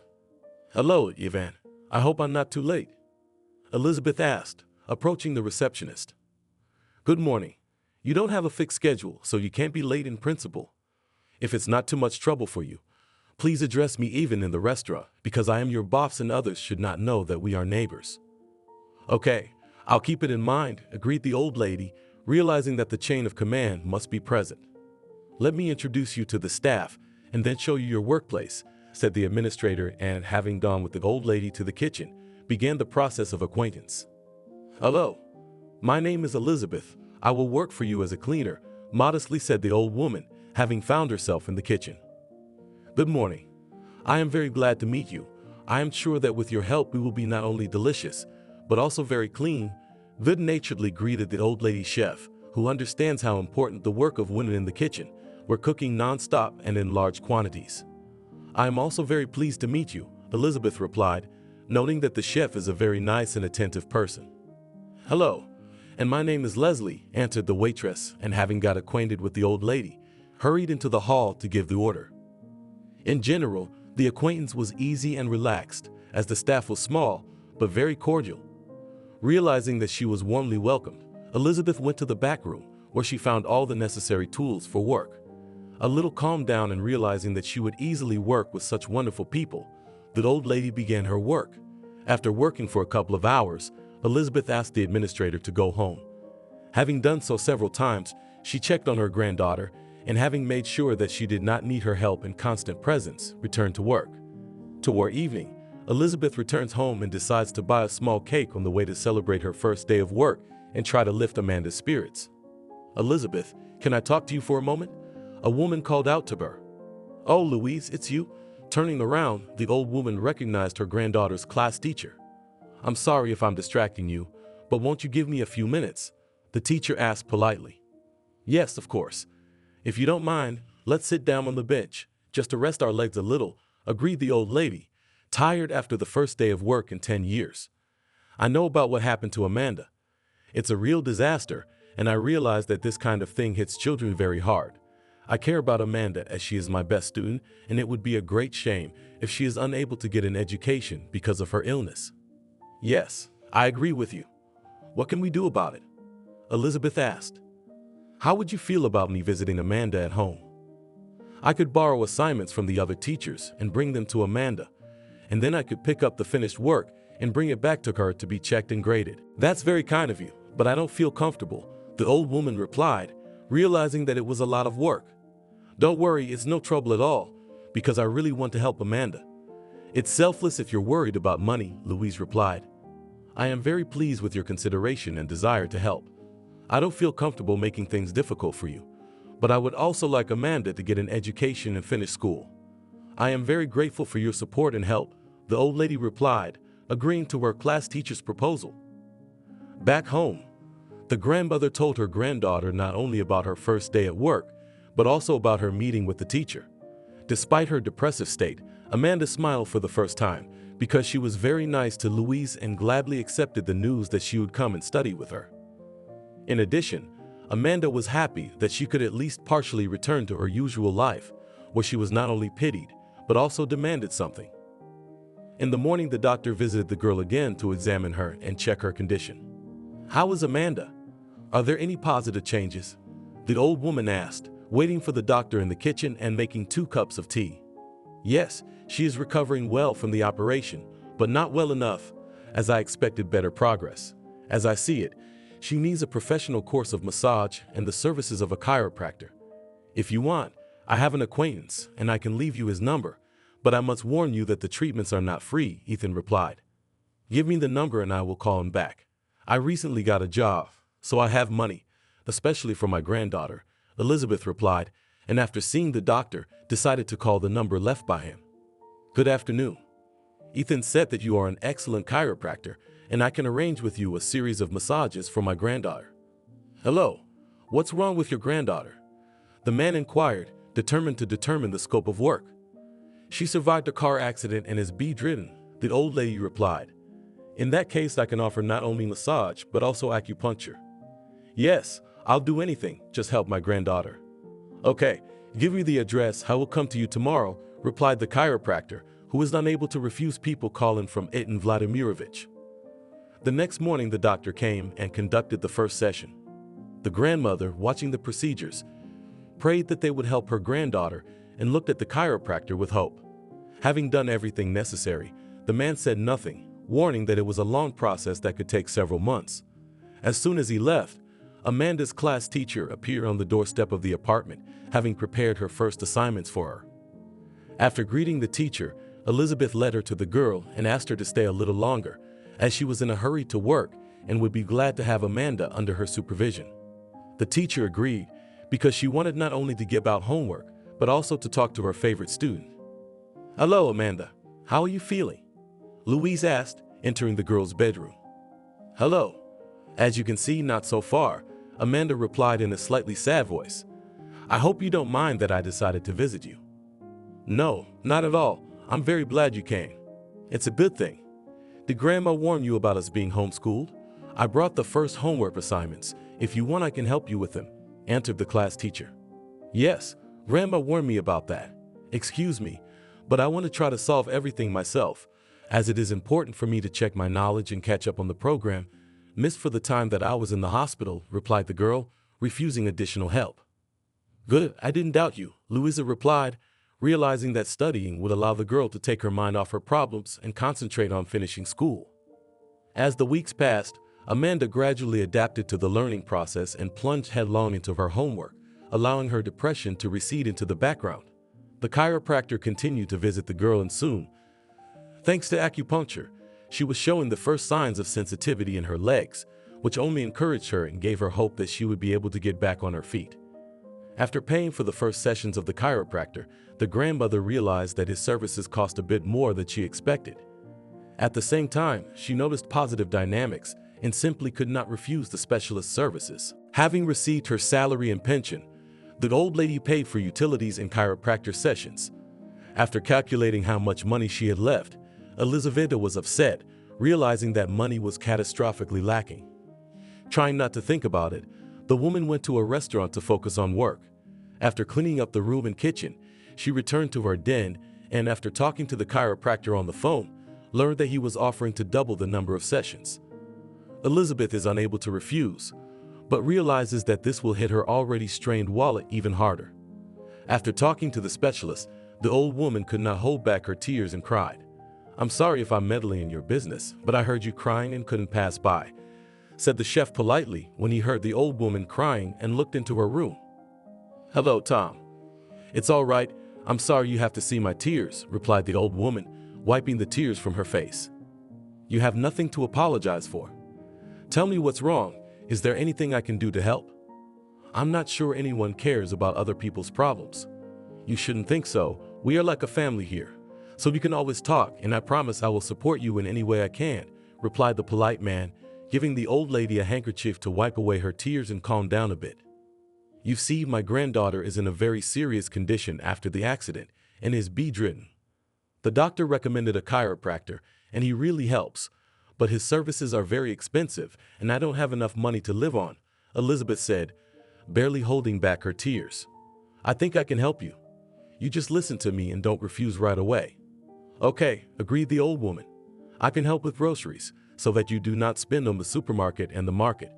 We always have leftover food, and our guests are picky, often leave dishes untouched.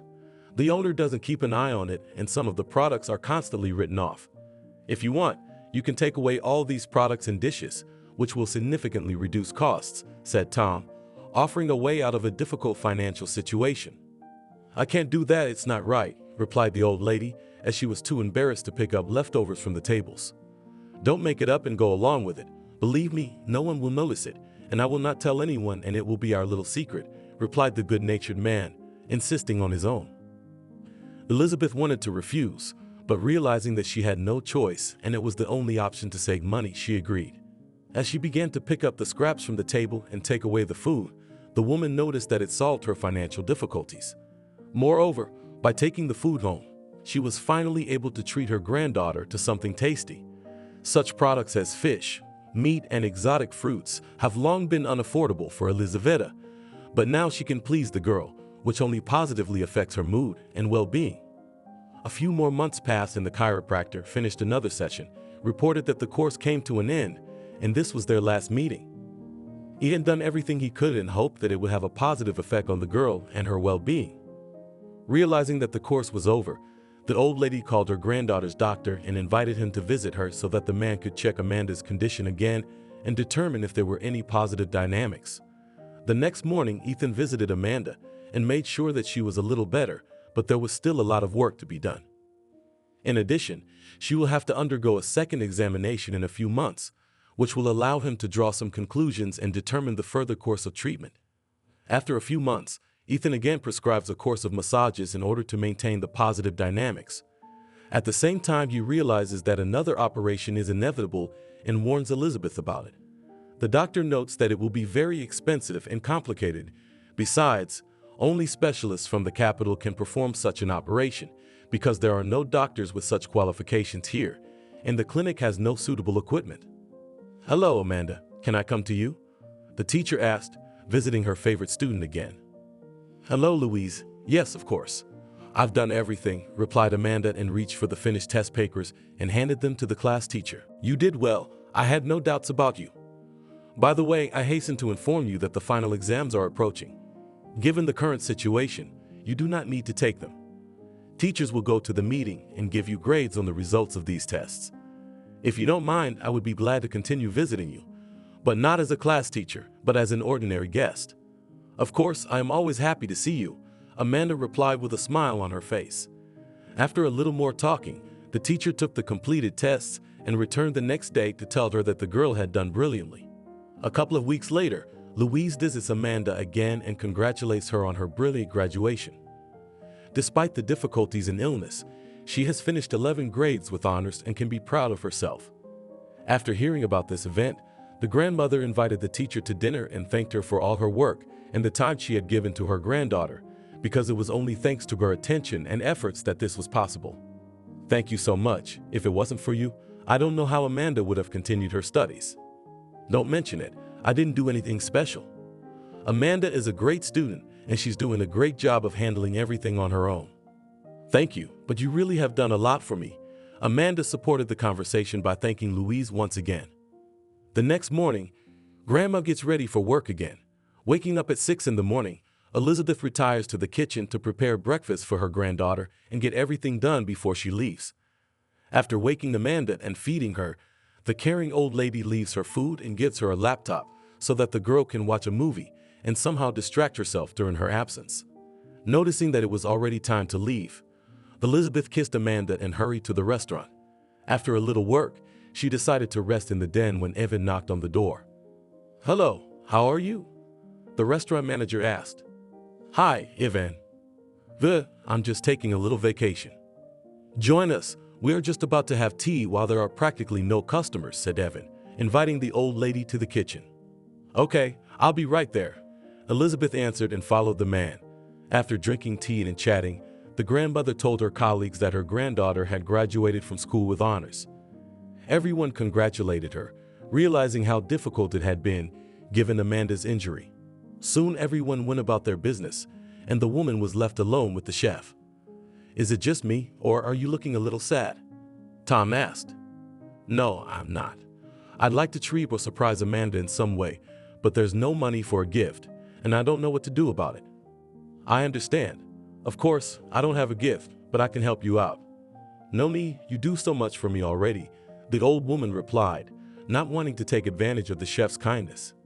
"Still, I will be glad to help, because it is important that Amanda gets positive emotions. I will now prepare a festive dinner for her," Tom replied, and, taking the bag, began to collect containers with several prepared dishes in it. "Thank you very much. You are very kind to us," with tears in her eyes replied Elizabeth, who was moved by the situation. "Don't thank me. Everyone in my place would do the same, replied the chef, embracing and comforting the elderly cleaning lady. After continuing her work, the old lady went out into the hall a few more times to make it clean and tidy. Noticing that the shift had come to an end, Elizabeth went to the dressing room and, having changed her clothes, took the package left by Tom. Upon returning home, the old lady set the table in Amanda's bedroom, surprising her with a variety of expensive restaurant meals. The girl knew about her grandmother's groceries, but she was still surprised, for they had never had such a feast. "What is it?" she asked in surprise. "The chef, having learned that you graduated from high school with honors, decided to prepare a special surprise for you," answered the grandmother, continuing to take out containers of food from the bag. "Why so much?" "I feel uncomfortable," the granddaughter replied, embarrassed. "Don't worry, I didn't steal it. Especially, I really wanted to congratulate you on graduating from school. You are a great girl, and I am sure that this is just the beginning of your great journey," replied Elizabeth, congratulating the girl on the successful completion of school life. "Yes, but what's the point?" Amanda asked in a frustrated voice. "What's the point? School was the first, but very important and responsible stage. You have to go to university, you have to work. What study, what work, if I'm bedridden? I would like to study further a dream of becoming a doctor, but I realize that I do not have such an opportunity, neither financially nor physically. Don't be discouraged, we'll get through this. You will definitely recover, get back on your feet and make up for lost time. Now you need to wait a little, but you need to believe in the best," replied the grandmother, trying to support her granddaughter. "You can see that nothing helps me," Amanda replied, even sadder.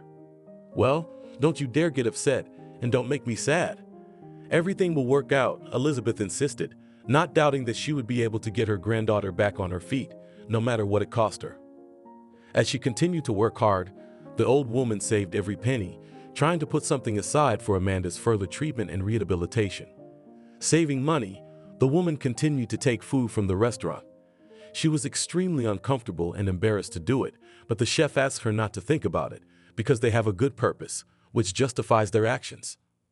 In addition, the girl needs to eat well and properly, because it directly affects her health and mood. A few days later, closer to the evening, Alexander came to the restaurant to have dinner and communicate with an old friend. At some point, the friend decided to go out on the porch to talk on the phone and have a smoke. At this time, the restaurant owner noticed an old cleaning lady picking up a plate of leftovers from the table, left by a couple with an unhealthy child who had only picked at the plate a little. Noticing that his grandmother had pulled a bag out of her robe and transferred the leftover food into it, Alexander wanted to go over to her and talk. Numbed by what he saw, the man got up from the table, deciding to find out why she was doing this, but just at that moment his friend returned. Deciding to postpone the conversation until tomorrow, the restaurant owner sat back down, focusing on communicating with his old friend. The next morning, Alexander arrived at the restaurant much earlier than usual and went to his office. A few minutes later, he called the receptionist to him. Even knocked on the office door, entered, noticed that the man was anxious and a little nervous, as if something had happened. Afraid to start a conversation, the administrator came a little closer to the desk and waited silently, anticipating the beginning of the dialogue. "Evan, tell me, what's going on in the restaurant?" Alexander asked. "What are you talking about?" Evan asked with incomprehension. "I mean what I witnessed last night. I came to sit with a friend, and suddenly I noticed that the cleaning lady at the next table was picking up leftovers and putting them in a bag. What do you call that?" "I do not know. I did not see it," replied the administrator. "But you should, because you're my restaurant administrator and must know about everything that happens within its walls. Is it by any chance not the cleaning lady for whom you vouched?" Decided to clarify the restaurant owner. "Yes, she is," Evan answered, lowering his head as he felt embarrassed. "I'm sorry, but I don't like our employees taking food from the table. What's more, I'm not sure if she's stealing anything from the kitchen. Choose the right words, do it delicately, but don't let this woman in my restaurant anymore," Alexander said, thinking that Elizabeth was some beggar thief trying to steal from his restaurant. "I'm sorry, but I don't want to and I can't do that. Elizabeth is not just my neighbor, but a wonderful, sensitive, and caring person," Evan replied, realizing that his conscience would not allow him to fire her. "Well, in that case I'll do it myself," the restaurant owner replied, getting even more indignant. "You have every right to do so, but first listen to me." Elizabeth is a very honest person and would never take someone else's money. If you witnessed her picking up scraps from the table, it was only because she doesn't have enough money to provide for her granddaughter. The girl survived a terrible car accident and lost her parents, becoming an orphan. Elizabeth is the only close person she has. The girl is bedridden and needs constant medical treatment, so I'm not surprised that the old lady doesn't have enough money for all of this. You can do as you see fit, but I would like you to know the reasons for this. I just wanted to help her, because I have lived next door to Elizabeth all my life, and she has helped me many times. She was always looking after me while I was little, and I couldn't help her. Evan answered, telling about the situation in the old lady's life. Okay, I understand you. Go to your workplace, Alexander said with difficulty. Left alone in the office, the man almost let a tear fall, as this story touched him very much and touched his heart. Opening the window and taking out a cigarette, the restaurant owner smoked, plunging headlong into memories. Alexander remembered the time when many years ago he was not only a caring father, but also a happy husband, loving his wife. As a result of an accident, the restaurant owner's wife was involved in an accident, and he was left alone with his son. It was a difficult period that left painful scars in his life. The first years were extremely difficult for Alexander, because he was left alone with a child who needed constant attention, care, and love. A couple of hours he sat in the office and thought about the situation. The man realized that he had no right to dismiss the old lady. Moreover, he was obliged to talk to her.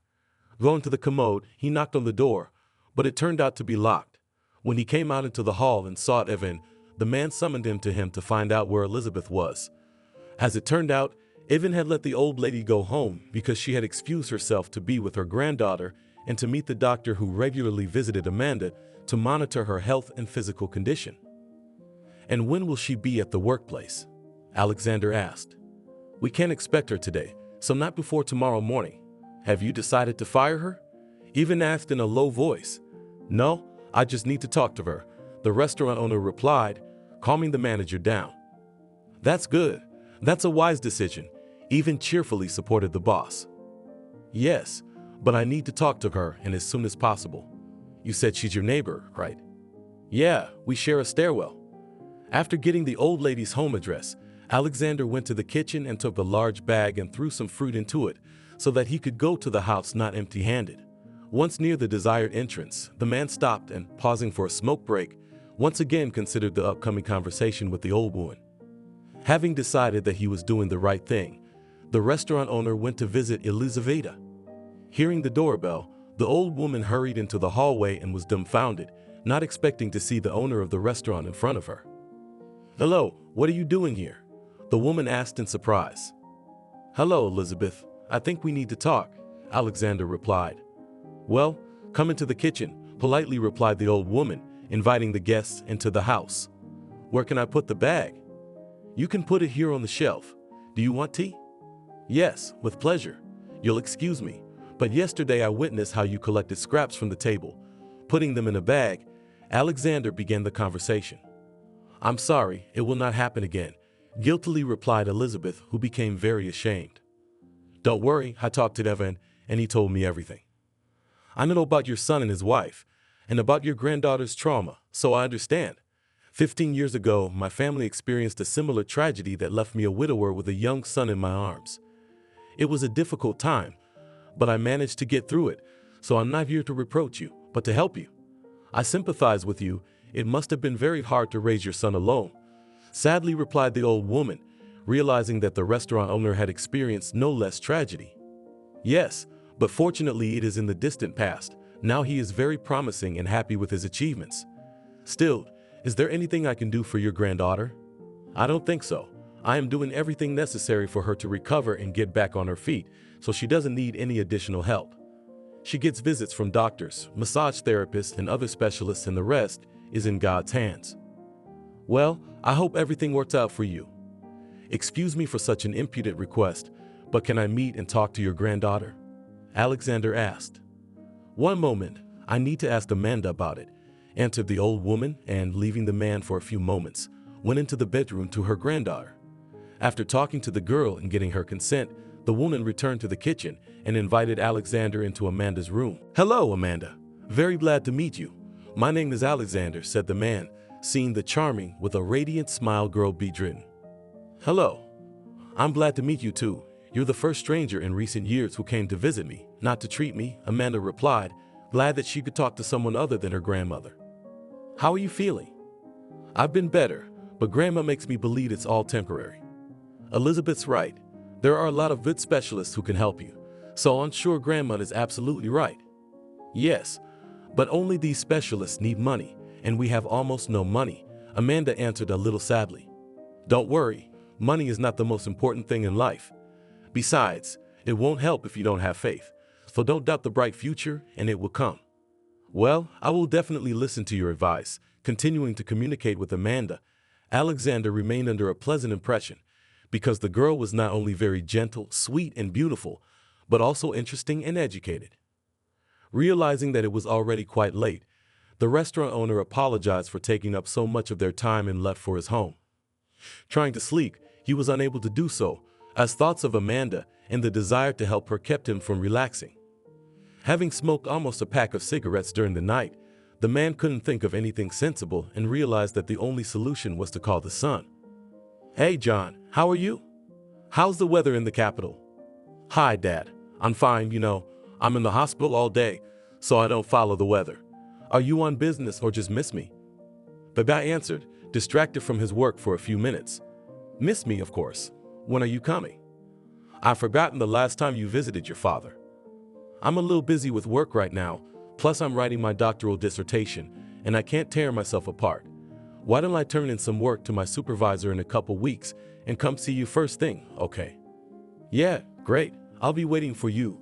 Sorry for distracting you," my father replied and ended the conversation, realizing that John was very busy.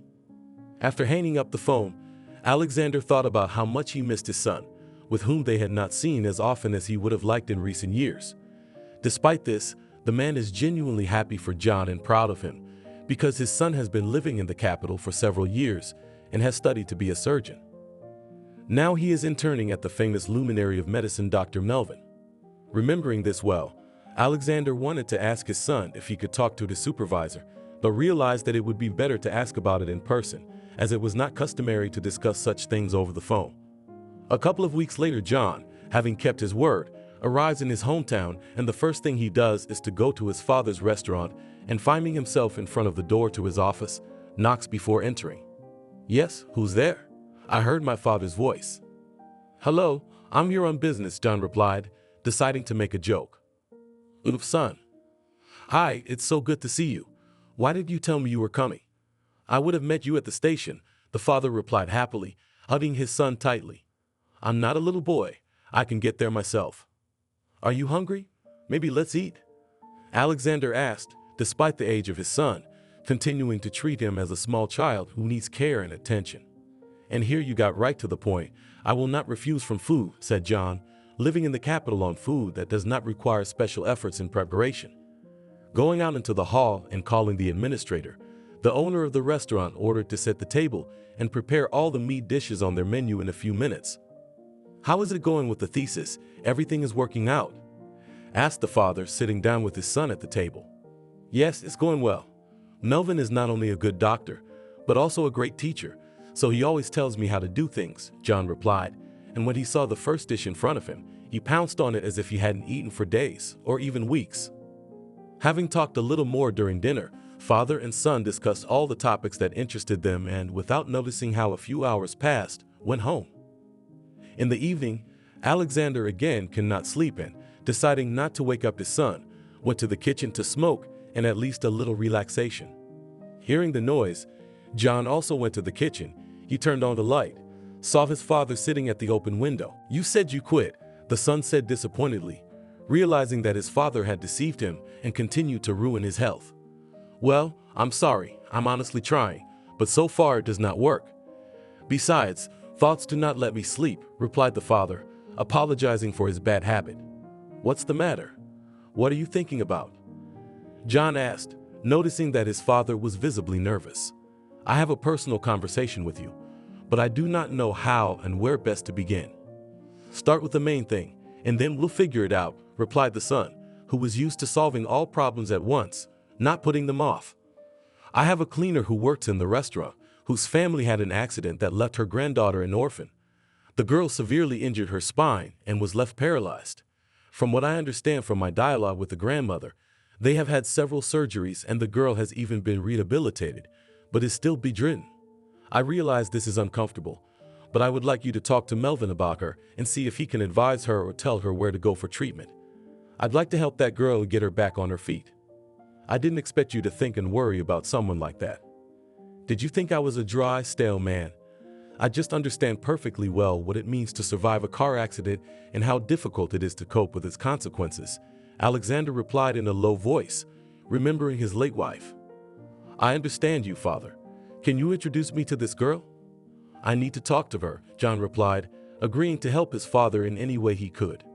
After a little talking and calming down, Alexander went back to his bedroom and fell asleep safely. Waking up early in the morning, the man drank a cup of coffee and, deciding not to wake his son, went to work. After waiting for the cleaning lady to appear, the restaurant owner invited her to his office to talk and tell her that his son, who had graduated from medical university and was interning in the capital, had returned to the city. Elizabeth agreed to have Alexander and his son visit Amanda, but realized that her granddaughter might be against it, so she decided to call her first. Hello, Amanda. How are you feeling? The grandmother asked as she stepped out of the supervisor's office to call her granddaughter.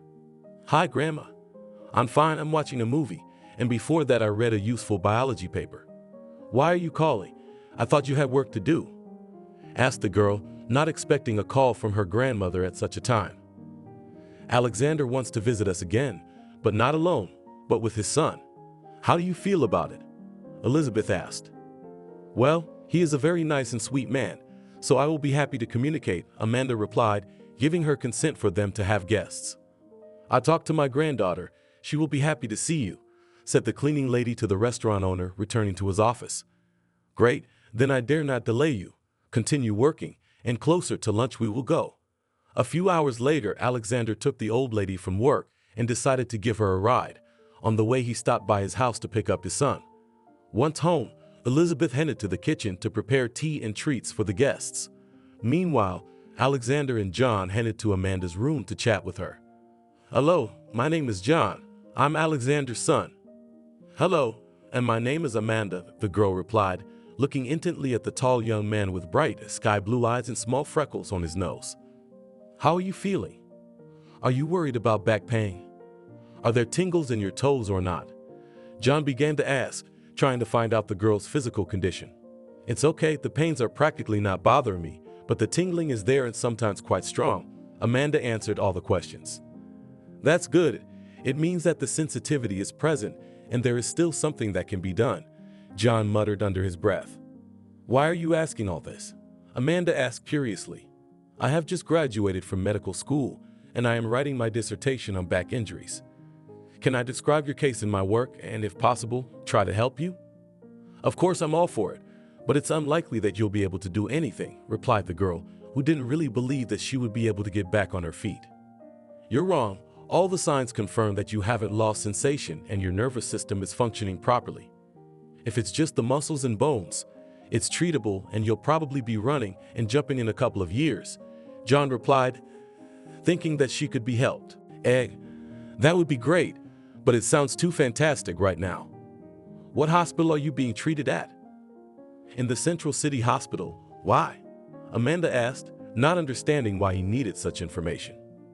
Just curious, John answered, deciding not to tell the girl all the secrets of his plans.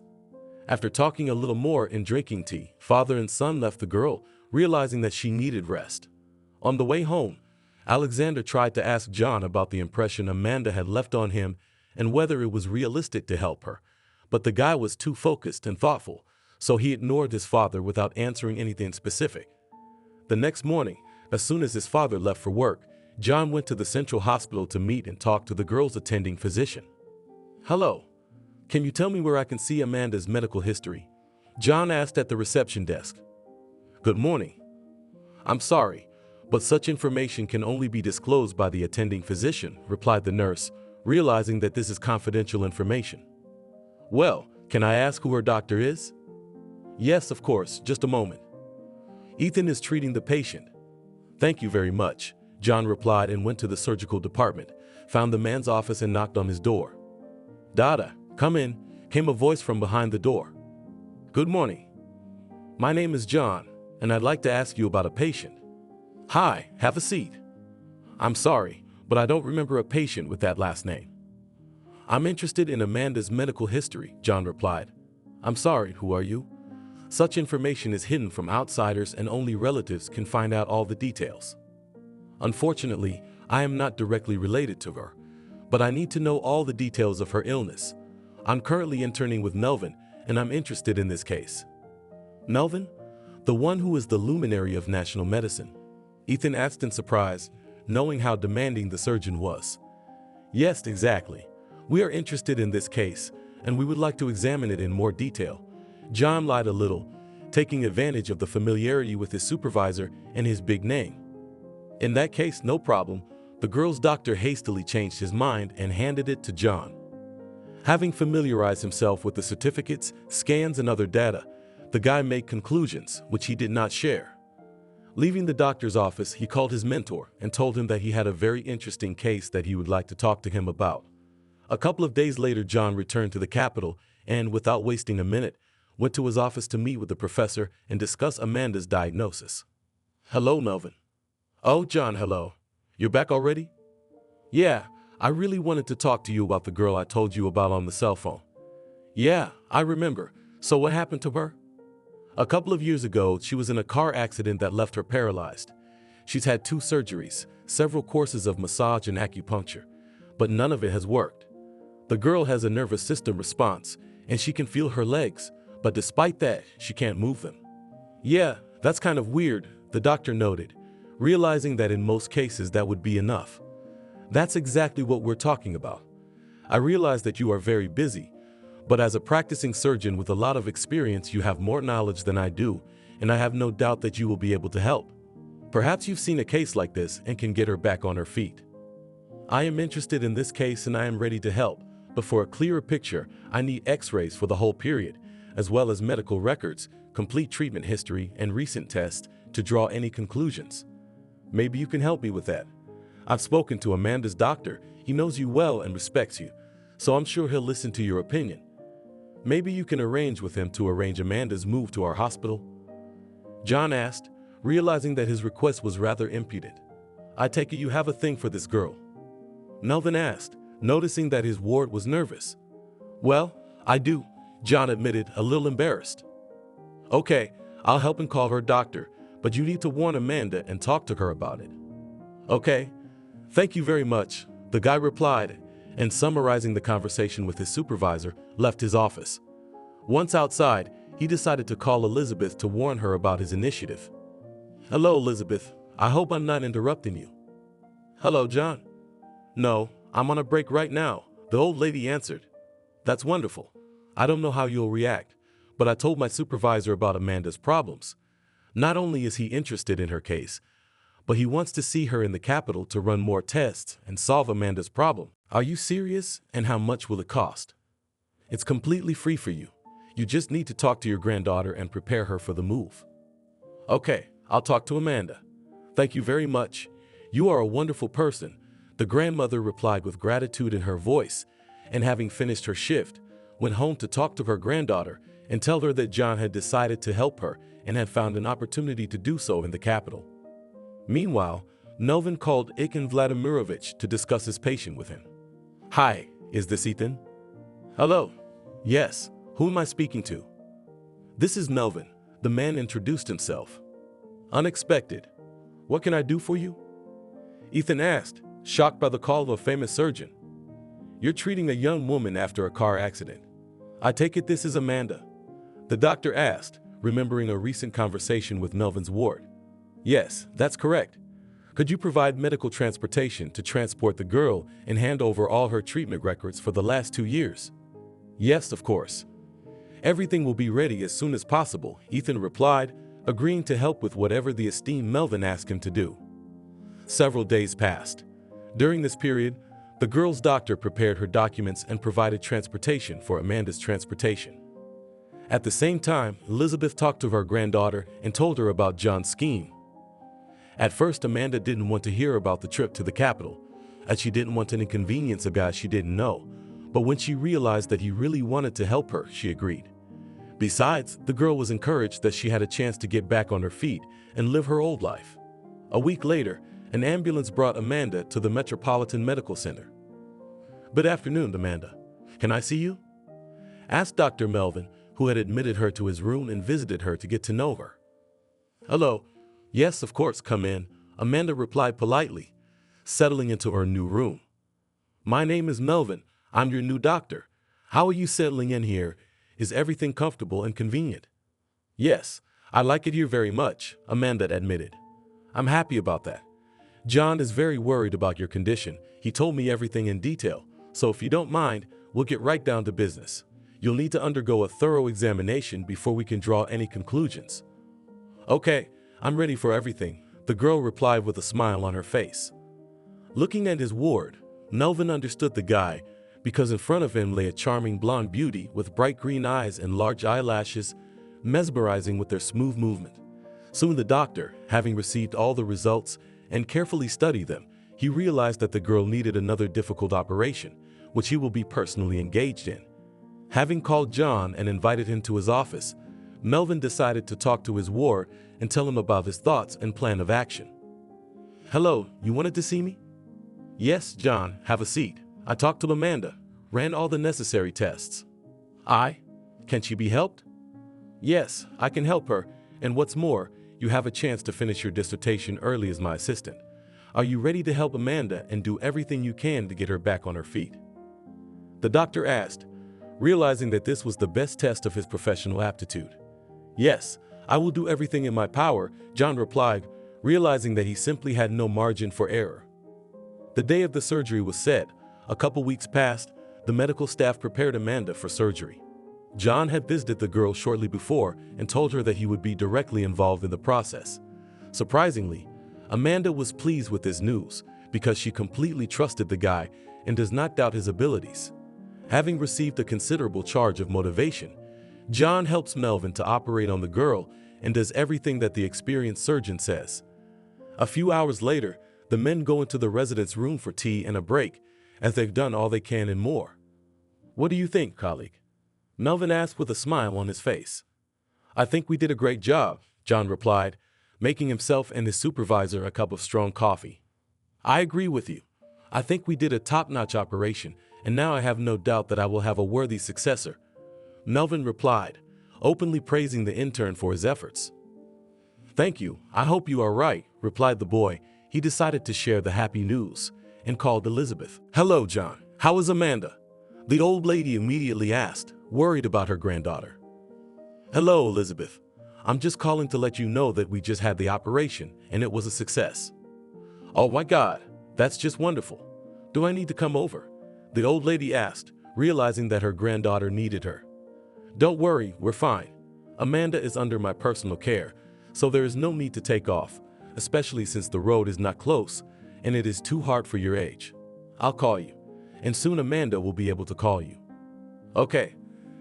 Thank you so much. If you need anything, you call right away," Grandma said, and hanging up the phone, trying not to distract John from his work. After making another phone call, John dialed his father to tell him that the operation had been a success. At the same time, he had a completely different topic to dialogue with his father, as the surgery wasn't exactly free and needed to be paid for. Deciding not to initiate the poor old lady into this, Alexander personally paid for the operation, transferring the entire amount to the account of the medical center. Having learned that Amanda came out of anesthesia, John decided to visit the girl to talk to her first. "Hi, how are you feeling?" he asked, looking into the girl's room. "Hi, I'm fine, but I'm not thinking straight," Amanda replied. "That's okay, it happens after anesthesia. I can tell you that the operation was a success. Of course, I can't and won't disclose all the details. The professor will tell you about it tomorrow. But I wanted to be the first to bring you this good news," John said, taking the girl's hand. "Thank you. I had no doubt that you would help me and everything would be fine. You are a wonderful person, and I don't know what I would have done without you," Amanda replied with a smile on her face, thanking the guy. "Okay, I won't interrupt you. I still have a lot of work to do. I'll come see you later," he replied, embarrassed, and jumped up abruptly and ran out of the room. When he closed the door, John couldn't take a step out of the room because he wanted to go back in, but he realized how inappropriate it was. After standing like that for a few more minutes, he realized that he was interested in Amanda, not only from a professional point of view, but also as a charming girl with whom it was pleasant not only to talk, but also to be quiet. Not afraid to admit it to himself, John finally realized that he had fallen in love with Amanda, but how to tell her about it, the guy has no idea. The next morning, Amanda is visited by Melvin to tell her about yesterday's surgery. "Hello, Amanda.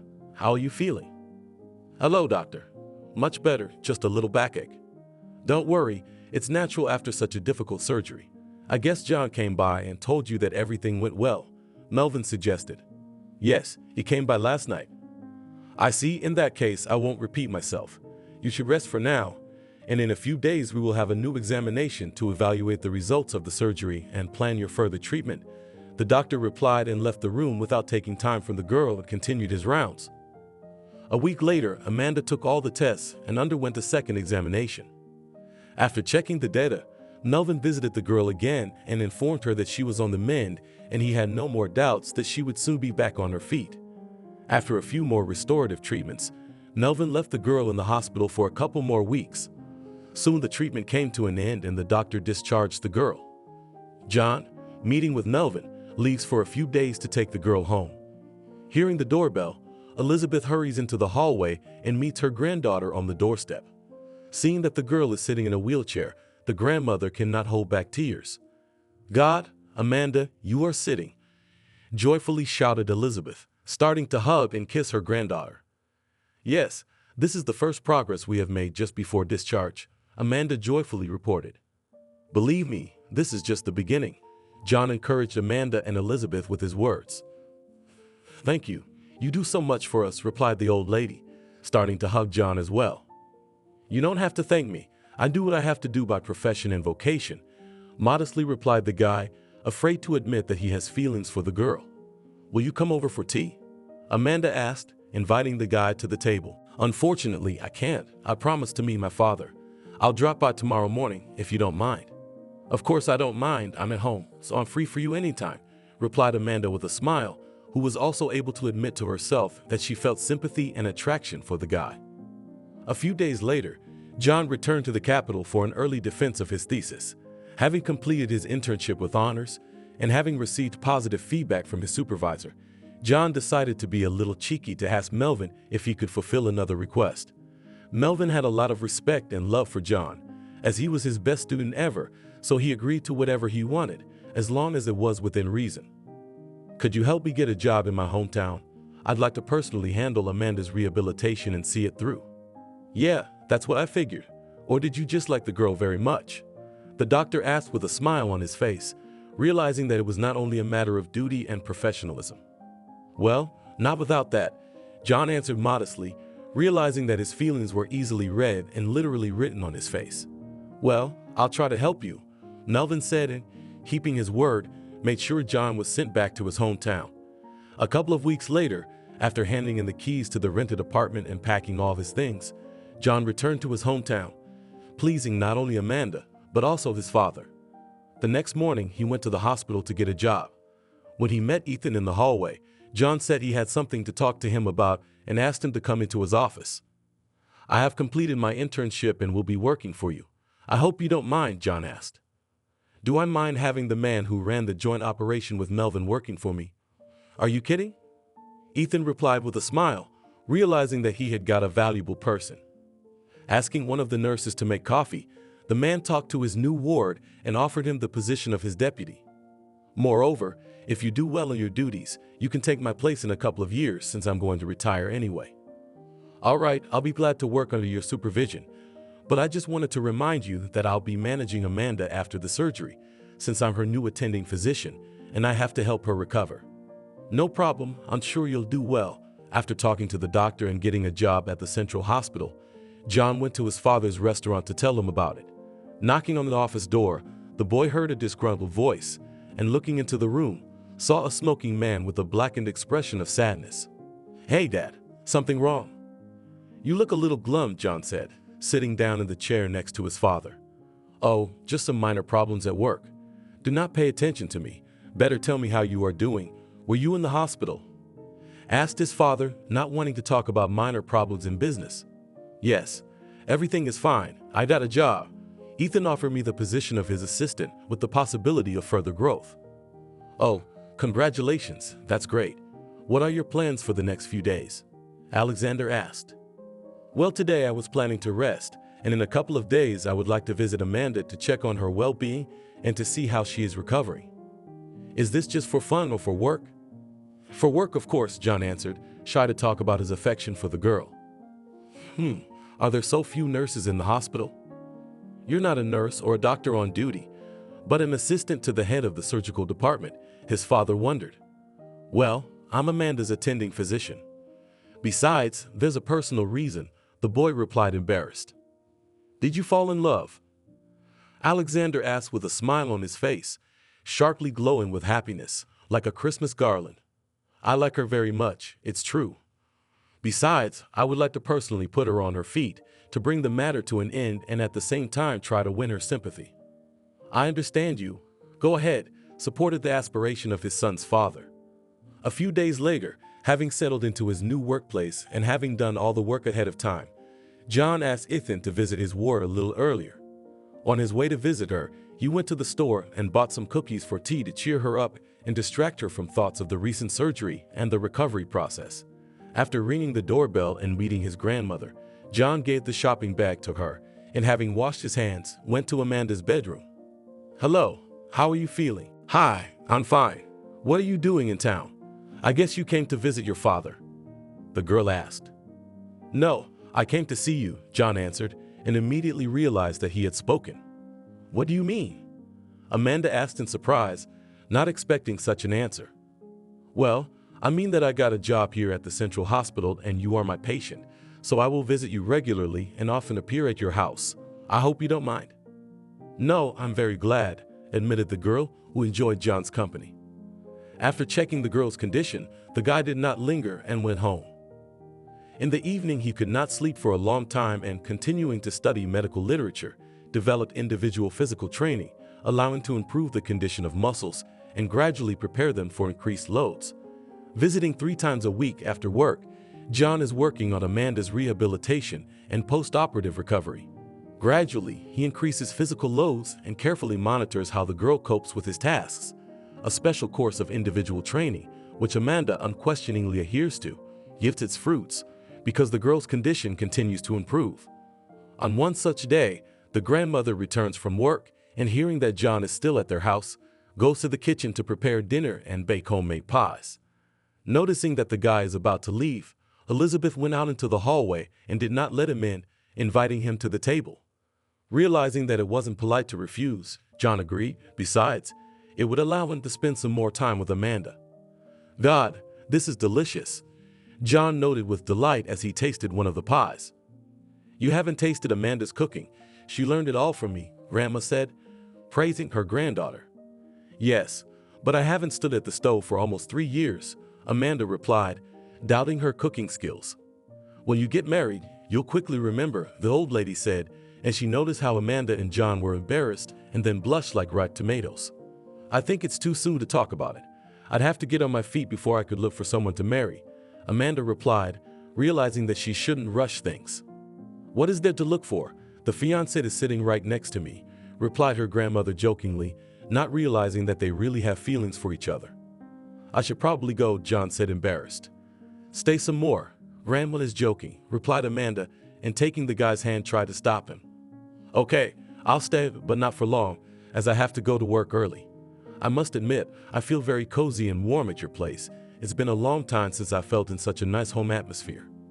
Thank you, we are very pleased, said the grandmother, and continuing to scrutinize the couple and their reactions, guessed that John was partial to her granddaughter.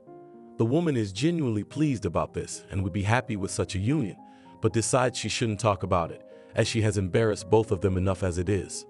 3 months later, with John's constant support, Amanda begins to take her first steps around her room, which pleases not only her attending physician, but also Elizabeth, who has entered the room. Deciding not to interfere with the lessons, the grandmother went to the kitchen, and the girl continued to train, relearning to walk. After walking a few meters, Amanda felt weakness in her legs and almost fell down, but John picked her up in time, putting his arm around her waist. Amanda was very embarrassed, but she was very happy and felt safe in John's arms and realized that he was there for her. "You're doing great, you're doing great," the guy said, praising the girl. "Thank you so much, it's all thanks to you." "Come on, I didn't do anything special. It's your work and your successes. I have nothing to do with them. If it wasn't for you, none of this would have happened, so don't be modest." "Okay, but then congratulations to you two, because today you did more than we planned.